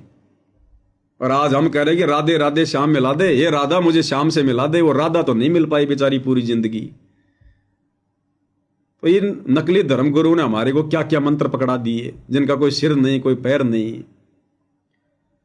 चाहे राम जपो हनुमान जपो, चाहे राधे राधे श्याम जपो, चाहे राम जपो हनुमान जपो, चाहे राधे राधे श्याम जपो। तू भूल गया करतार, पहचान धनाना वाले को, तू भूल गया करतार, पहचान धनाना वाले को। काहे भटक रहा इंसान, पहचान धनाना वाले को। हे नादान प्राणी, क्यों भटक रहा है, दर दर की ठोकरें खा रहा है? पहचान अपने परमात्मा को, सतगुरुदेव भगवान को, जो आप और हमारे लिए आए हैं, हमें सुखी करने के लिए आए हैं। तेरे बढ़ रही हारी बीमारी, सतगुरु से कर ले यारी। तेरे बढ़ रही हारी बीमारी, सतगुरु से कर ले यारी। तेरा घर बन गया शमशान, पहचान धनाना वाले को। तेरा घर बन गया शमशान, पहचान धनाना वाले को। घर घर में रोगी, घर घर में हरी बीमारी, हॉस्पिटल पे हॉस्पिटल भरे पड़े हैं, सबके घर शमशान घाट बन गए। यानी बीमारी है, इसका मतलब उसके पुण्य समाप्त, उसके पाप कर्म ज्यादा, इसलिए वो बीमार हो गया। मरेगा, फिर वो मरेगा तो घर शमशान बन गया, यानी एक आदमी घर से चला गया। तो कहते हैं सतगुरु से यारी कर ले, यानी सतगुरु के सत्संग सुन, विचार कर, उनसे नाम दीक्षा ले, उपदेश ले, और जो भक्ति सतगुरु सतलोक से लेकर आया है वो शत भक्ति कर जो शास्त्रों के अनुसार है। फिर देख परमेश्वर कैसे हरे भरे पौधे की तरह तेरे परिवार को ना कर दे। तो तेरी जाए उमरिया बीती, सतगुरु से कर ले प्रीति। तेरी जाए उमरिया बीती, सतगुरु से कर ले प्रीति। तू पल भर का मेहमान, पहचान धनाना वाले को। तू पल भर का मेहमान, पहचान धनाना वाले को। तेरी जाए उमरिया बीती, सतगुरु से कर ली प्रीति। हम बच्चों का जन्मदिन मनाते हैं, अपना जन्मदिन मनाते हैं, माता पिता का जन्मदिन मनाते हैं, कितनी खुशियां मनाते हैं। और हम मूर्खों को ये नहीं पता कि हर वर्ष हमारी उम्र का 1 साल कम होता जा रहा है। हर वर्ष हम लोग अपनी मृत्यु के निकट पहुंचते जा रहे हैं। अरे मान लो किसी व्यक्ति की उम्र 100 साल की है और हर साल वो अपना जन्मदिन मना रहा है, खुशी मना रहा है, वो तो अपनी मौत की खुशी मना रहा है, क्योंकि हर साल उसकी मृत्यु उसके निकट आ रही है। 1-1 साल हर वर्ष उसकी उम्र में घटता जा रहा है और वो जन्मदिन मना रहा है, खुशी मना रहा है, डीजे पे नाच रहा है। अब बताओ काहे का वो बुद्धिमान इंसान है वो, उसको तो होश ही नहीं है तू क्या कर रहा है। तो कहते हैं तेरी जाए उमरिया बीती, सतगुरु से कर ले प्रीति। सतगुरु से प्रेम बढ़ा। सतगुरु से प्रेम बढ़ाने का मतलब है सत्संग सुन, निष्पक्ष होकर अपनी आत्मा के कल्याण के लिए, जीवन को सफल करने के लिए, मोक्ष के लिए। नहीं तो तेरी ये उम्र पल पल बीतती जा रही है और तू पल भर का मेहमान। ये मनुष्य शरीर 8 मास का पुतला, नश्वर, आग में जल के ये मर जाए, पानी में डूब के ये मर जाए, हवा में गिर के ये मर जाए, बीमारी से ये मर जाए, लड़ाई झगड़े में ये खत्म हो जाए। बताओ हम किस चीज पे हम लोग यहां पर आंडी पाक रहे हैं। तो कहते हैं तू पल भर का मेहमान है। भाई और बहनों, अंत में हमारे ये सांसारिक वस्तुएं, सांसारिक रिश्ते कोई काम नहीं आएगा। और जितनी हमने बकवाद की हैं जिंदगी भर में, वो कर्म हमारे को फिर भोगने पड़ेंगे। अभी आप देख रहे होंगे अभिनेता धर्मेंद्र, क्या किया उन्होंने पूरी जिंदगी, सिर्फ लोगों का समय बर्बाद किया, लोगों की सांसें बर्बाद की। काल का षड्यंत्र था। ये जितने भी जो फिल्म स्टार हैं, ये क्रिकेटर हैं, इनको काल स्पेशल तौर पर भेजता है, स्पेशल तौर पर लोगों का समय बर्बाद करवाने के लिए, श्वासें बर्बाद करवाने के लिए। ये सतयुग में, त्रेता द्वापर में, आज से 100 साल पहले ये फिल्में नहीं थी, ये सिनेमा हॉल नहीं थे। ये काल ने इसी 100 साल के अंदर अंदर सारी बकवादें शुरू करवाई है, विज्ञान के माध्यम से, टेक्नोलॉजी के माध्यम से। क्योंकि परमात्मा ने इसी समय तो धरती पर आना था। काल को भी इस बात का पता था कि इन आत्माओं को मेरे जाल से निकाल कर ज्ञान देकर सतलोक लेकर जाएगा सतगुरु। उससे पहले पहले मैं इन आत्माओं की श्वासें बर्बाद करवा दूं, समय बर्बाद करवा दूं, इनका मन मैला कर दूं, इनको गंदगी में सन दूं। और ये स्पेशल तौर पर काल ने जितने भी ये हीरो हैं, जिनको हम हीरो कहते हैं, एक्टर कहते हैं, ये काल के दूत हैं सारे के सारे। सबसे ज्यादा गंदगी इस बॉलीवुड ने समाज में फैलाई है, सबसे ज्यादा गंदगी। ये नग्नपना, बेहया, बेशर्मी, लड़का लड़की का भाग जाना, छोटे बड़े की कोई इज्जत नहीं, ये पहनावा, खान पान, दिखावा, ये सब इस बॉलीवुड की देन है। ये सब काल के एजेंट है जितने भी हैं, छोटे से बड़ा। अब क्या बीत रही है उस भाई के साथ, हॉस्पिटल में पड़ा है बंबई में, अंतिम श्वासें गिन रहा है वो धर्मेंद्र, जिसने पूरी जिंदगी लोगों की श्वासें बर्बाद की। बना बना के 3-3 घंटे की फिल्में, उनमें बकवाद, प्यार प्रेम की बातें, विषय वासनाओं की बातें, लड़ाई झगड़े, मार पिटाई। क्या शिक्षा दिया समाज को, खुद का जीवन बर्बाद कर गया। और पीछे पीछे पूरी दुनिया की श्वासें बर्बाद कर गया। एक एक श्वास की कीमत है। परमात्मा कहते हैं, कहता हूं कहीं जात हूं, कहूं बजाकर ढोल। एक श्वास भी जो बिना नाम के खाली जात है, वो 3 लोक का मोल। इतनी कीमत है इन श्वासों की। और हम लोग उनकी फिल्मों के चक्करों में हजारों श्वासें बर्बाद कर देते हैं 3 घंटे में, सिनेमा हॉल में बैठकर, टीवी के आगे बैठकर। तो खुद वो भाई पाप कर्मों की मालगाड़ी भर के ले जाएगा। पाप कर्मों की मालगाड़ी सीधा 84 लाख योनियों में ठोकेगा काल। शुभ कर्म तो कोई किया नहीं उन्होंने। क्या शुभ कर्म करते हैं ये फिल्म स्टार, सिवाय बकवादों के। इनके खुद के अंदर कितनी विषय वासना, कितने विकार भरे होते हैं। पूरी जिंदगी ये क्या करते हैं ये। अब सीधा नरक में ठोकता काल फिर इन लोगों को, सीधा नरक में। और फिर अगला जन्म 84 लाख योनियों में गधे कुत्ते सुअर। ये नियम है यहाँ का। ये क्रिकेट वाले ये क्या करते हैं, ये काल के भेजे गए दूत सारे के सारे। इसलिए गुरुदेव भगवान फिल्में देखने के लिए मना करते हैं, मैच वगैरह देखने के लिए मना करते हैं। मार दिया छक्का, मार दिया चौका, अरे हमें क्या मिल गया उसके चौके छक्के से। अरे हमारा देश जीत गया, अगली बार वो देश हार जाता, फिर अब करो आत्महत्या सारे के सारे, तुम्हारा देश हार गया। ये काल ऐसे हमारा समय बर्बाद करवाता है, पैसा बर्बाद करवा रहा है। 2 कोटि के जीवों को काल ने हीरो बना दिया है। मैं उसका फैन हूं, माता पिता का फैन कोई नहीं है। वो फला फला मेरा हीरो है। अरे माँ बाप जिसने जन्म दिया, पढ़ाया लिखाया, तुम्हारे लिए गधे और बैल की तरह वो पूरी जिंदगी कमाते रहे, वो हमारे हीरो नहीं है। तो काल ने ऐसे सबकी बुद्धि फेर रखी है। इसलिए परमात्मा कहते हैं, नादानो अंत में देख लो तुम्हारे हीरों के साथ में क्या हो रहा है। श्वास भी अटक अटक के ले रहा है हॉस्पिटल में, यम के दूत गला दबा के बैठे हैं, शरीर भी नहीं छोड़ पा रहा ढंग से। परमात्मा कहते हैं, संसार में सबसे बड़ी 2 ही आपत्ति है, सबसे बड़ा कष्ट जीव को 2 ही होता है, मृत्यु और ये बुढ़ापा। तो सोचो हमारे हीरों के साथ में ये बन रही है। उन हीरों के पीछे उनके फैन बनकर घूमने वाले हम जैसे लोगों का क्या होगा। अगर सतगुरु की शरण में आकर सत भक्ति नहीं की तो, इन बकवादों को नहीं छोड़ा तो। इसलिए परमात्मा कहते हैं, तेरी जाए उमरिया बीती, सतगुरु से कर ले प्रीति। तेरी जाए उमरिया बीती, सतगुरु से कर ले प्रीति। तू पल भर का मेहमान, पहचान धनाना वाले को। तू पल भर का मेहमान, पहचान धनाना वाले को। काहे भटक रहा इंसान, पहचान धनाना वाले को।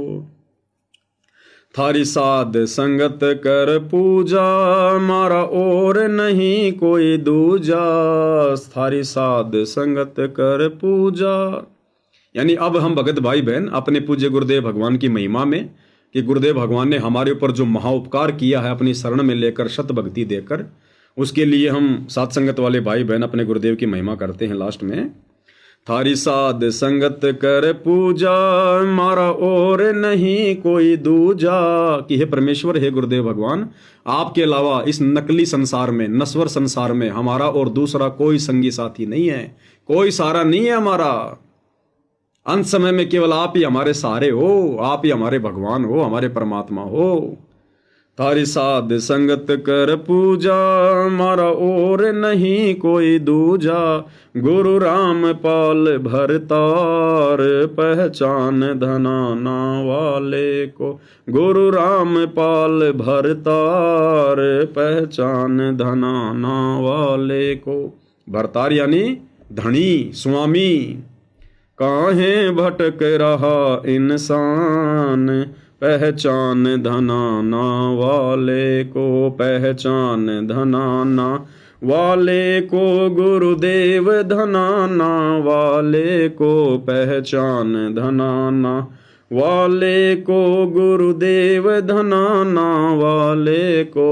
काहे भटक रहा इंसान, पहचान धनाना वाले को।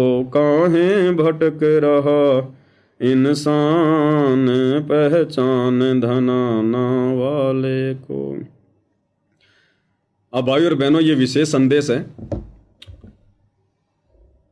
और इन पर बहुत धीरे धीरे वीडियो बनते हैं, क्योंकि विशेष संदेश नंबर 13 तक कंप्लीट हो चुके हैं। एक विशेष संदेश 1 घंटे का होता है, कोई 52 मिनट का होता है, जो गुरुदेव ने हिसार जेल से भेजे हैं। तो विशेष संदेश नंबर 13 के ऊपर तो 3-3 घंटे के जो है 15 पार्ट बने, 15 पार्ट, यानी 52 मिनट का गुरुदेव का सत्संग।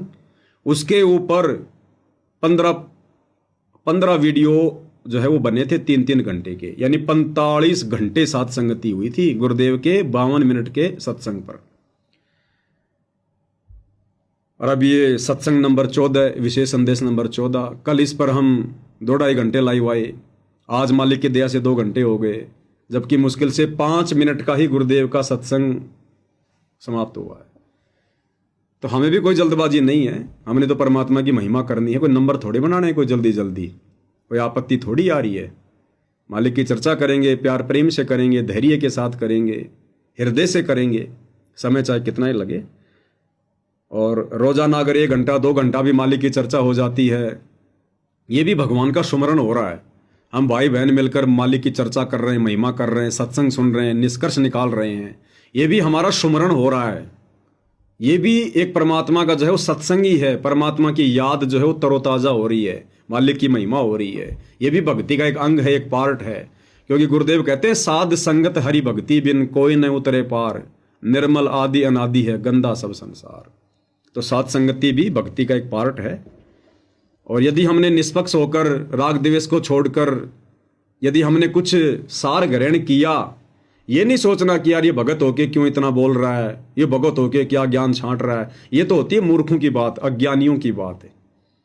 अरे सोशल मीडिया पर भगत भाई बहन सारा दिन 2, 4, 5 घंटे अपने बर्बाद कर रहे हैं, वहाँ कौन सा तुम्हारा गुरु भाई ज्ञान दे रहा है? या तो कोई सीरियल देखते हो, या फालतू के लोगों की वीडियो देख रहे हो, शराब पीने वालों के, मांस खाने वालों के, दुनियादारी वालों के, और कोई वीडियो देख रहे हो। तुम्हें वहाँ क्या मिल रहा है भाई? 5-5 घंटे, 4-4 घंटे। और यहाँ तुम्हारा भगत भाई अगर तुम्हारे गुरु से संबंधित कोई बात बता रहा है तो तुम्हारे मिर्ची लग रही है, क्योंकि काल नहीं चाहता कि तुम थोड़ा बहुत सच्चाई से परिचित हो जाओ, तुम्हारे पुण्य बन जाएं, सतगुरु की महिमा में तुम्हारा भी हिस्सा हो जाए। काल नहीं चाहता। इसलिए जो समझदार आत्मा होती है वो तो अपना ध्यान लगा के सुनती है, मालिक की महिमा का आनंद लेती है। अरे पहले भाई हम लोग जब इस नाम से परिचित नहीं थे, सतगुरु की शरण में नहीं थे, तो गांव में कोई जागरण होता था, कोई कीर्तन होता था, कोई राम कथा होती थी, और सारा दिन वो नशेड़ी लोग ढोलक पेटी लेकर रामायण बोलते रहते थे। वहाँ रामचंद्र जी आ रहे थे क्या रामायण करने?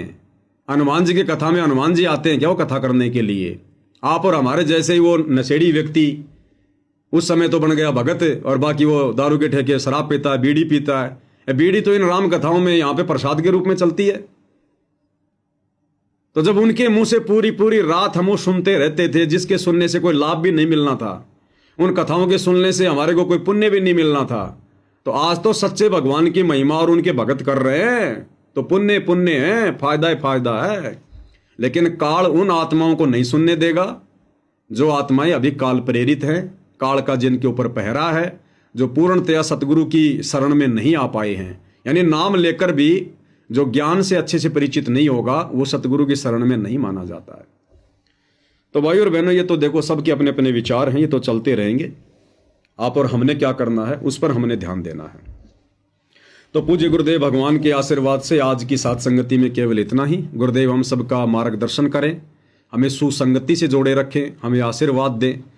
बंदी छोड़ सतगुरु रामपाल जी परमेश्वर जी की जय हो।